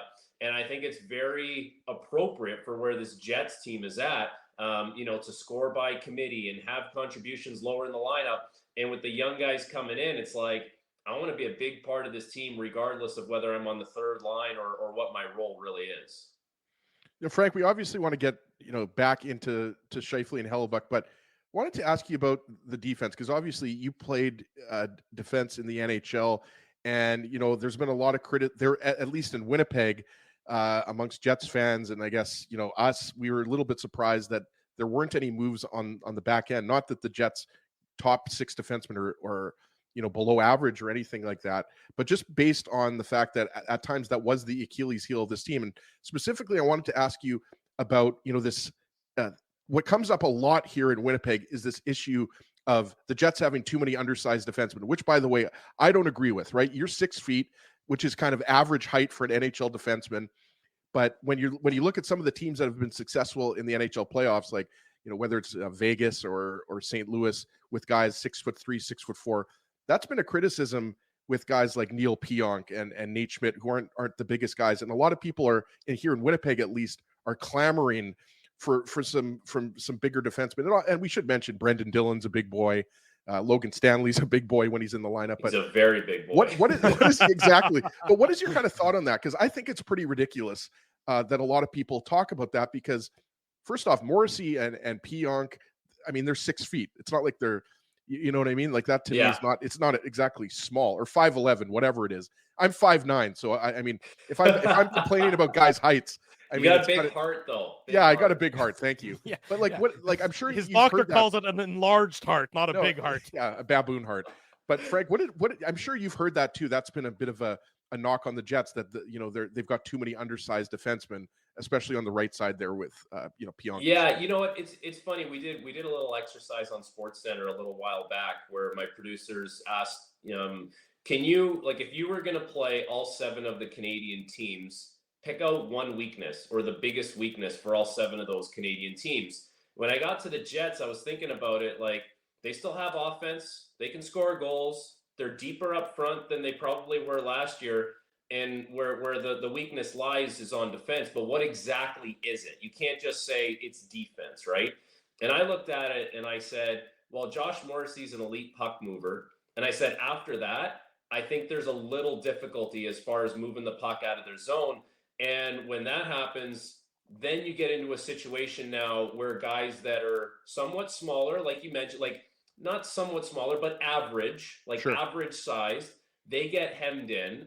And like every team would love to have the Vegas Golden Knights blue line because they're all monsters. They can skate really well, and they all move the puck quite adequate. And there's actually some guys on that team, when you think about Theodore and Pietrangelo, that are elite puck movers. The problem is those guys are not available, right? Like they're just not out there. And you look at the premium that teams have paid over the last couple years to acquire those guys in free agency. It's very difficult. Like I look back at this year, Luke Shen got 3 years, I believe, at 2.75. Like, he was with Toronto. Toronto would have loved to keep him. They can't pay him that kind of money. They tried to get Radko Gudas. He ended up getting $4 million a year in Anaheim. Like, are you going to pay Radko Gudas $4 million and attach term to it? I mean, it's the term that would scare teams away, right? And so we're seeing, Eric Goodbranson last year. He got a lot of money, and I think a lot of people looked at that and said, okay, teams are placing a priority on these big, strong, rugged defensemen who can move the puck fairly decent, who can skate fairly decent. And then you look back at this, this past free agency, and a guy like Shane Gostisbehere, guy like John Klingberg, Matt Dumba, those guys all got 1 year. But all the big guys, they got term attached to it. So teams are really valuing this kind of stuff. And just, speaking from my own experience, so, when I played, I was 6'1", I was 195 pounds.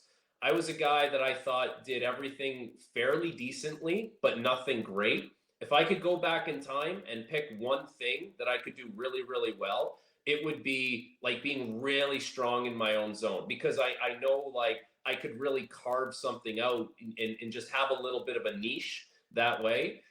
With that being said, like there are some bigger bodies here. Like Dylan's a big body. I think Nate Schmidt is even a fair, like Sandberg is not a small guy. Like there still is that. But to go out and say that, we need to bring in the monsters who can skate and move the puck. Yeah, so does everyone else. And they're not available to you. So sometimes you just got to work with what you got and hope that they can play at the highest possible level they can.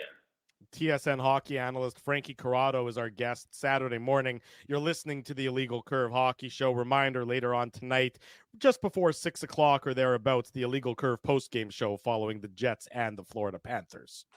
Frankie, the big news here in Winnipeg, the big news around the NHL, of course, were the signings of Connor Hellebuck and Mark Scheifele to those 7-year dual extensions or identical extensions. What can that do for the room? Because we know that could have obviously very easily, especially here in Canada, become a distraction. In Winnipeg, we talked about it with them at the beginning of training camp. it was left alone. But the reality is, especially once you start traveling on the road, that's anything anybody's going to want to talk about. From a player's perspective, first of all, what kind of boost can that provide? And also removing that element of distraction from the team, what can that do for the guys in the room? I think it's massive, like huge, because for all those guys in the room going into this season, it's hard not to hear the chatter. It's also hard not to put two and two together, and guys aren't stupid, so guys can understand that there's two big names in our dressing room that are unrestricted free agents, and one of the players has very bluntly indicated he just wants to play where he thinks he can win a Stanley Cup, and if he wasn't going to re-sign in Winnipeg, you're thinking, all right, that guy. I'm going to take his word at face value. He does not think we can win a Stanley Cup here. So if those deals didn't get done, that was going to loom over the dressing room. And guys, you're at the back of the bus or you're at meals and you're thinking, man, what are these guys going to do? What's the team going to do? What are these guys going to do? It's something you keep thinking about and you're not sure, okay, what direction are we actually going in? Are we heading for a rebuild or how are we going to make this work? How are we going to be a good team? For them to announce the signings when they did would be one of those things where the guys all come in the room the next day and it's like, we're doing it. We are not giving up hope on this thing. We're going to try and make something happen. Our two biggest names, our two superstars that have been here for a very long time, they're in here with us. I think it's a massive boost for the team, and it just eliminates all that questioning as far as what direction they're going to go. I said it on SportsCenter. I give a lot of credit to Rick Bowness. And yes, Chevy, I'm sure he did a lot of heavy lifting there, getting the contracts done. But, a GM can throw bags of cash at a player and say, hey, I want to pay you X amount of dollars. Doesn't necessarily mean the player, wants to play out what's going on within the organization. But, as a guy, I played for Rick Bowness. He was the assistant coach in Vancouver. Everyone seems to really like playing for this guy. He tells you exactly what you need to hear, not exactly what you want to hear. He commands a lot of respect. And if it was a different coach and the players weren't sure about, how he conducts himself, how he communicates, how these guys are going to do things on a day-to-day basis or the vision of the team, they probably would test their chances in free agency. But the fact that Rick Bowness is there and he's establishing a certain, and I'll use the buzzword culture, he's establishing a certain culture. I think that's a big reason as to why those guys decided to stay. And quite frankly, everyone in that dressing room is going to be better off for it, because now there's no guessing. There's no half in, half out. It's go time, and it's trying to make the playoffs, and your best players are all the way in with you. Frankie, you were a member of the Toronto Maple Leafs when Mike Babcock was the head coach. Are you surprised that he seems to have learned nothing and is now again out of work? You're shaking your head already. I'm not surprised at all. That's who he is. He was never going to change. And I thought Brian Hayes summed it up on Overdrive perfectly.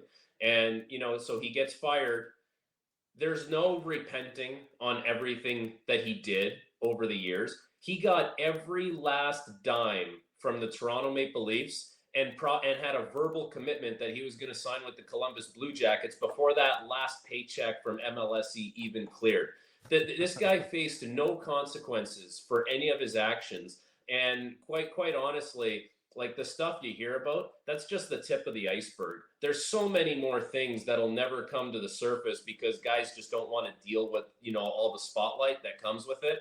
But that's exactly who he is. He only cares about himself. I said it on the radio here in Toronto, and I'll say it again. He only cares about himself. He's a genuinely bad person, and quite honestly, he got what he deserved. It's a garbage move what he did in Columbus. There's plenty of garbage that he did in Toronto and Detroit. He's never learned his lesson, and I would tell this right to his face if I ever got the chance to talk to him again. Why was he able to was he a good coach? I mean, obviously bad person. Okay. Was he a good coach? He had so much success in Detroit. Was that a function of the players or was that a function of his coaching? I think they actually won in spite of him. Okay. But, and they probably should have won more with him there, but I will give him this. Okay. If the four of us are sitting in a room and he's got a screen up and he's got some hockey clips we will all learn something about the game. Okay. We'll learn something. He can break it down for us. He can tell us exactly what's happening. I think he's quite smart that way. And that's what makes it so much of a shame and makes it like so sad, because he can positively impact so many hockey players and just be such a positive influence on them. But he has this massive ego, this power trip garbage that he has to instill upon everyone. And as far as like running a practice, he can run a 35, 40-minute practice like so good. And you just, you get off the ice and you're like, man, that was great. It was crisp. It was efficient. Loved everything about that. Those are the two areas where he's an incredible coach. As far as communicating with players, he's terrible at it. I think at times we've seen throughout his career where he's very stubborn in the sense that he refuses to make adjustments to teams. And it's because his ego is so big. And it's like one of those things where he's like, no, they adjust to me. I don't adjust to them. He's gotten burned by that many times in the playoffs before. But man, like, you can really learn something about the game if you sit down and watch some video with him. So that's why, like, I really do think it's such a shame, and it's so sad that he continues to act the way he does, because he could make a lot of people much better hockey players if he actually did care. And it's like you said, Frank, like he might have had a lot of success, in the NHL and internationally with Team Canada, but at the end of the day, he's not a good person, and he blew probably his last opportunity to be a head coach. Like, I think you'd agree, like there aren't going to be, a handful of teams that are saying, oh, we got to bring Mike Babcock in. Like, I think that ship sailed now. That it's over, right? That's it now. He had an opportunity, which he probably shouldn't have had in the first place, right? No, and like, I can't imagine with all the heat that the Brass and Columbus faced, whether it was JD or whether it was Jarmo, who wants to deal with that? Like, as a general manager, your margin for error is fairly thin to begin with, and you're going to go out on a limb for that guy. Like, if I'm Jarmo or if I'm JD, I'm thinking, I put my reputation on the line for this guy to go act like a piece of garbage and do that. And I trusted him and other people. Like, I was listening to that Columbus news conference. I believe it was the day of free agent frenzy. So I was at TSN, and the way that day works, everyone's in Studio 6, the big studio. You see like Duthie leading the panel. Everyone's in there. I was in a different studio with Lindsay Hamilton because we were doing the big board. So it's a big digital studio, and we're getting ready to go to air. And I have the Babcock, not the Babcock press conference, but the Jarmo JD one up. And they said something, and I think I like spit my water out. And they said, yeah, we got a lot of character references, and, everyone we spoke to just had the best things to say. And I was thinking, who the hell did you talk to? Because I've never heard anyone say anything good. And so, those guys put their reputations on the line for him, and they got burned with it. So I highly doubt anyone's going to be willing to put their reputation on the line again for that guy. Did he? I mean, Mike Commodore, who's been on our show many times before, is vocal about how bad of a person Babcock is. Did he go after superstars as well, or did he just was he a bully and he went after the low hanging fruit? Oh, I mean, he's a bully. Like, he definitely goes after the low hanging fruit, and but look at what he did to. I mean, listen, we don't need to rehash old stories. It's not my story to tell. But obviously, right. Mike Modano was one of the greatest American-born players of all time, bona fide superstar for a long, long time. Like, he went after Modano, he went after Jason Spezza, and Jason Spezza, of course, was at the last couple years of his career, but. That's a big name guy. Like, that's a well-respected Mitch Marner guy. Too, right, Frank? Yeah, Mitch Marner, exactly. So and you know what? Like, there's other stories that will never come to light. Like, I think of poor Johan Franzen and the stuff that he had to deal with Mike Babcock. Like, that's not a scrub either.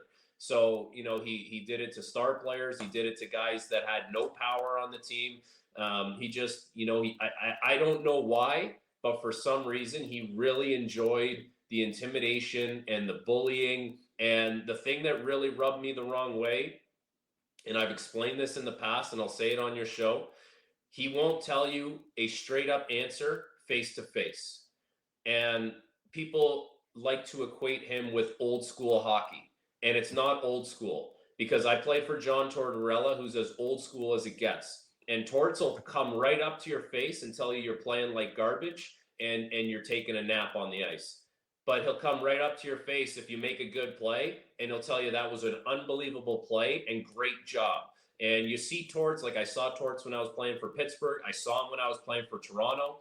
We dap it up. We hug a little bit, right? And that's the kind of relationship you can have with a guy like Torts, where he tells you, like I said with Bonus, he tells you exactly what you need to hear, not exactly what you want to hear, but you respect it.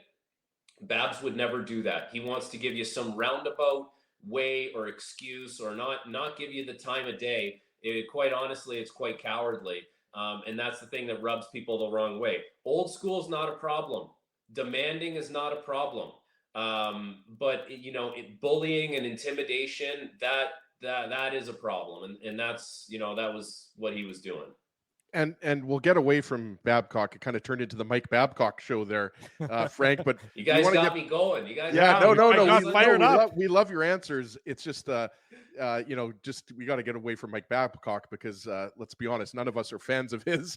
And the one good thing I would say about Columbus was that our good friend Dave, especially, developed a really close relationship with Pascal Vincent. So the good thing to come out of that was that Pascal got his first NHL head coaching job. So I just wanted to throw that in there. But I wanted to ask you, getting back to defensemen, because some of these contracts that have been signed, make a lot of sense. But I wanted to ask you kind of, and the ones I'm talking about, Devon Toews signed the long-term contract with Colorado.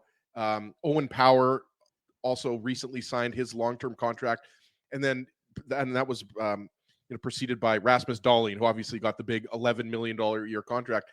And I wanted to ask you again, because you played in the NHL specifically as a defenseman and now as an analyst, what you're seeing, like we've been seeing a lot of defensemen getting paid. And obviously, there's guys like Adam Fox and, there's many others, Cale Makar. I mean, we could go through, 10 defensemen that are making over, $5 or $6 million a year. But how do you, is that a sign that, is that just a sign of how the game has changed to more mobile kind of roaming defensemen?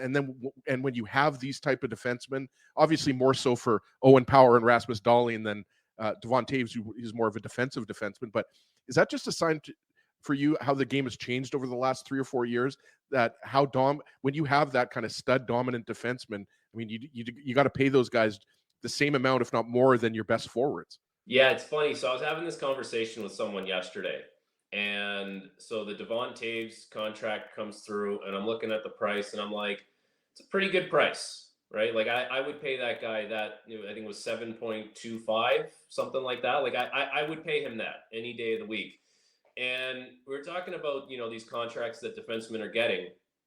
And I said, it's almost like a pay structure that you would see on like Wall Street in New York or Bay Street in Toronto, where it's like, here's your entry level deal.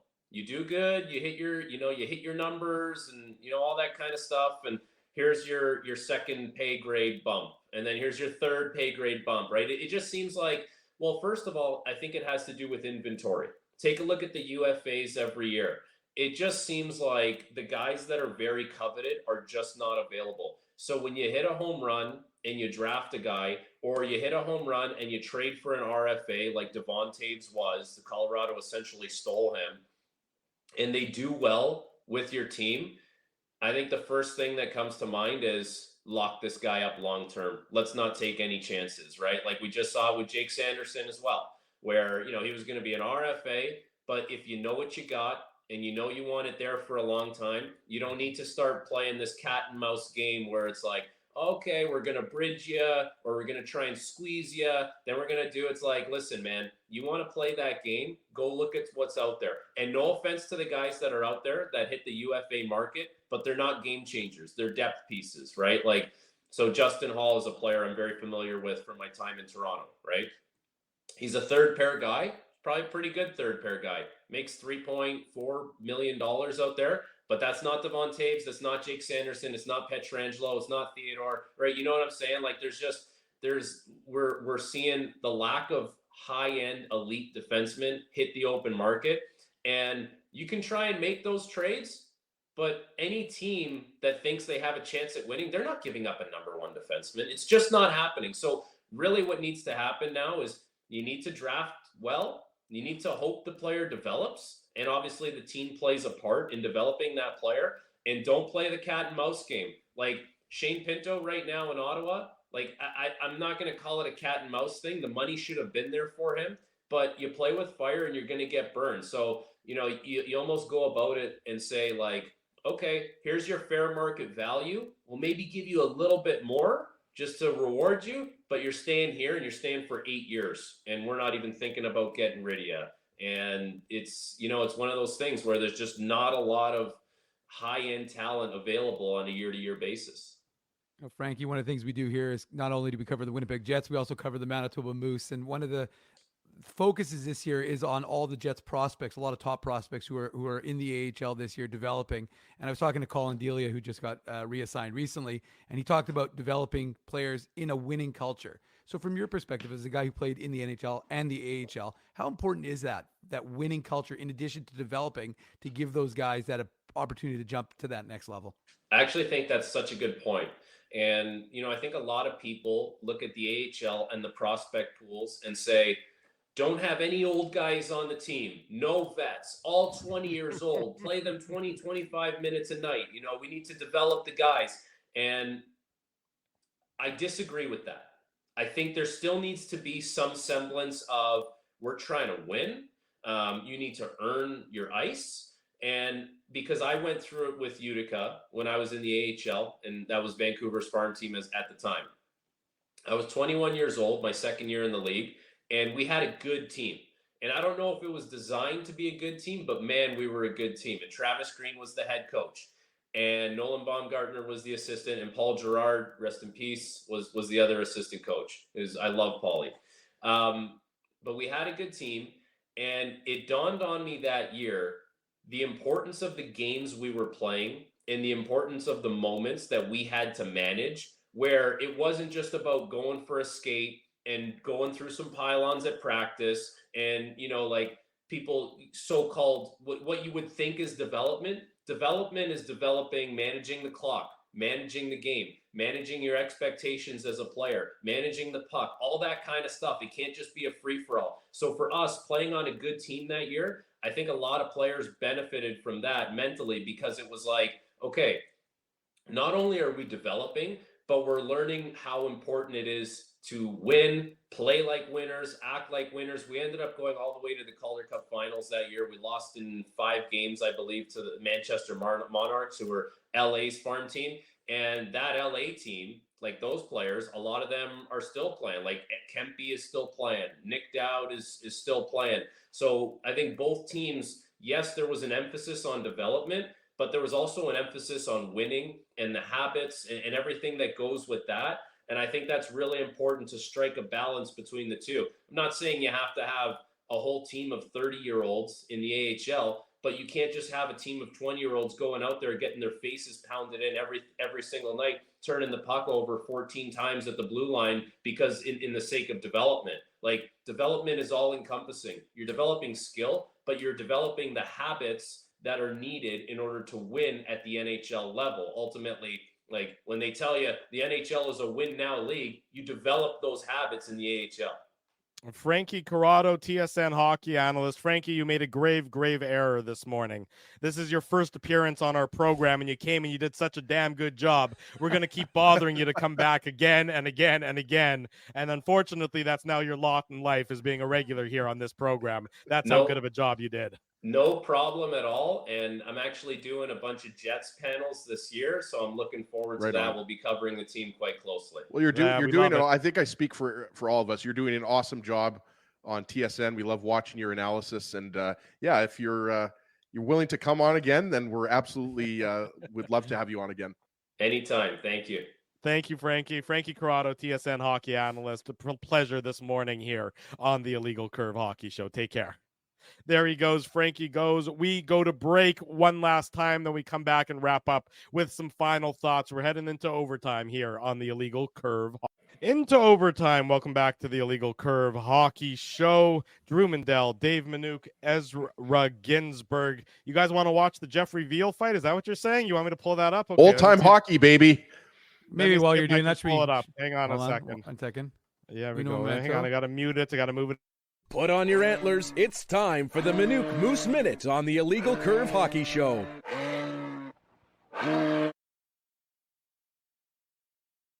There we Figured go. by doing that, we'd give you some time there, Drew. Thank you. I appreciate the help. Here's the fight from last night. Dave, why don't you talk over the fight? No, you were there in person. Unmuted. Got it. Daniel's call is amazing. And they will start swinging. VL contact's good, and they're just going to tee off. Gallant, no defense in this one from either side. Gallant loses his helmet. VL swims over the top. They tie up another couple after the lines. Poke it in there. VL one more over the top.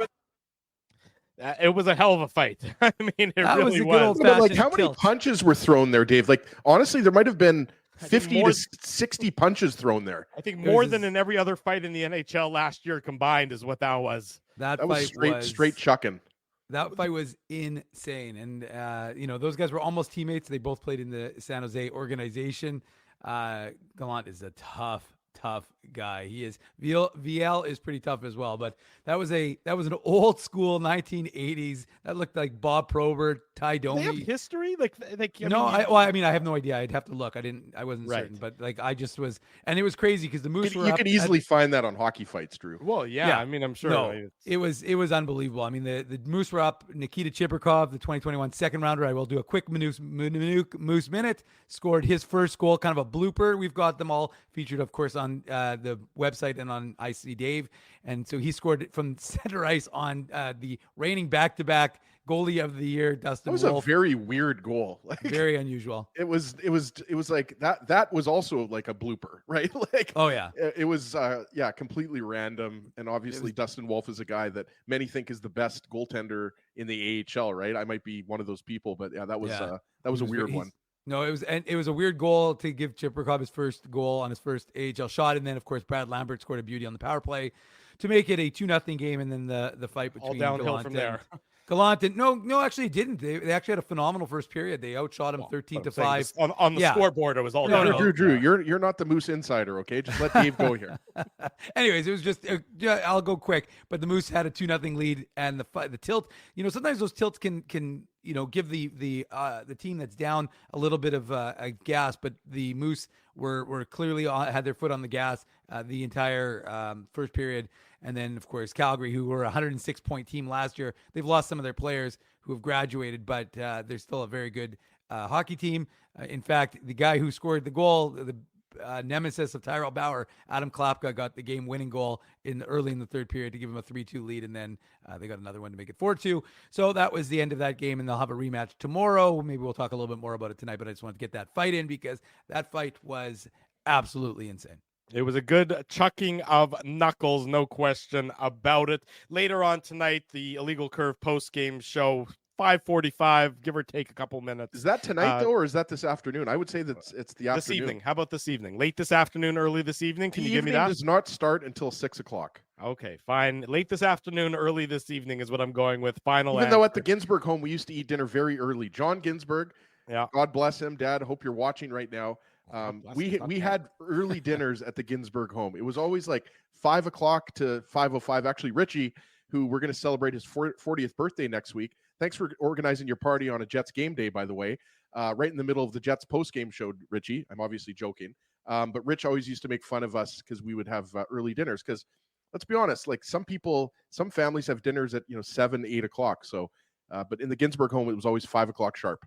Well, we appreciate that breaking past news update about what you did in your childhood, but that was good nonetheless. Hell of a fun show, boys. A lot of fun today. Want to say a big thank you to everyone who joined us this morning, all you in the chat and all of those lurking, watching, but maybe not chatting. If you haven't already done so, smash the like button, subscribe to the podcast, subscribe to the YouTube channel, leave us feedback here, there, and everywhere regarding everything you've seen here on this fine program. I want to say a big thank you to all our sponsors. They make the Saturday show, the post-game show, the website a possibility. Our friends at Rumors Restaurant and Comedy Club, Linden Market Dental Center, Zappia Group Realty, Betway, Tough Duck, Boston Pizza. Regarding Boston Pizza, we're just trying to nail down the next date for our live on location broadcast, watch party, and post-game show. So stay tuned for more information on the next date coming up in November, when we'll be at Boston Pizza again, doing the thing we did this past Wednesday. That was a ton of fun. Our friends at Seagram's, of course, great sponsors. Rolly's Transfer. Support these fine businesses because of their continued support of Illegal Curve Hockey. 4 hours until game day, probably about 6.5 hours until the post-game show.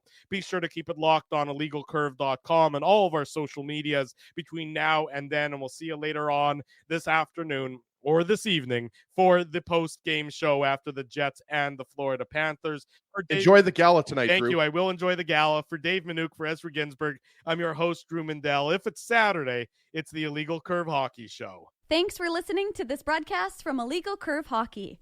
For more great Illegal Curve content, subscribe to the Illegal Curve YouTube channel, follow at Illegal Curve on Twitter, Facebook, and Instagram, and visit your online home for hockey in Winnipeg, illegalcurve.com.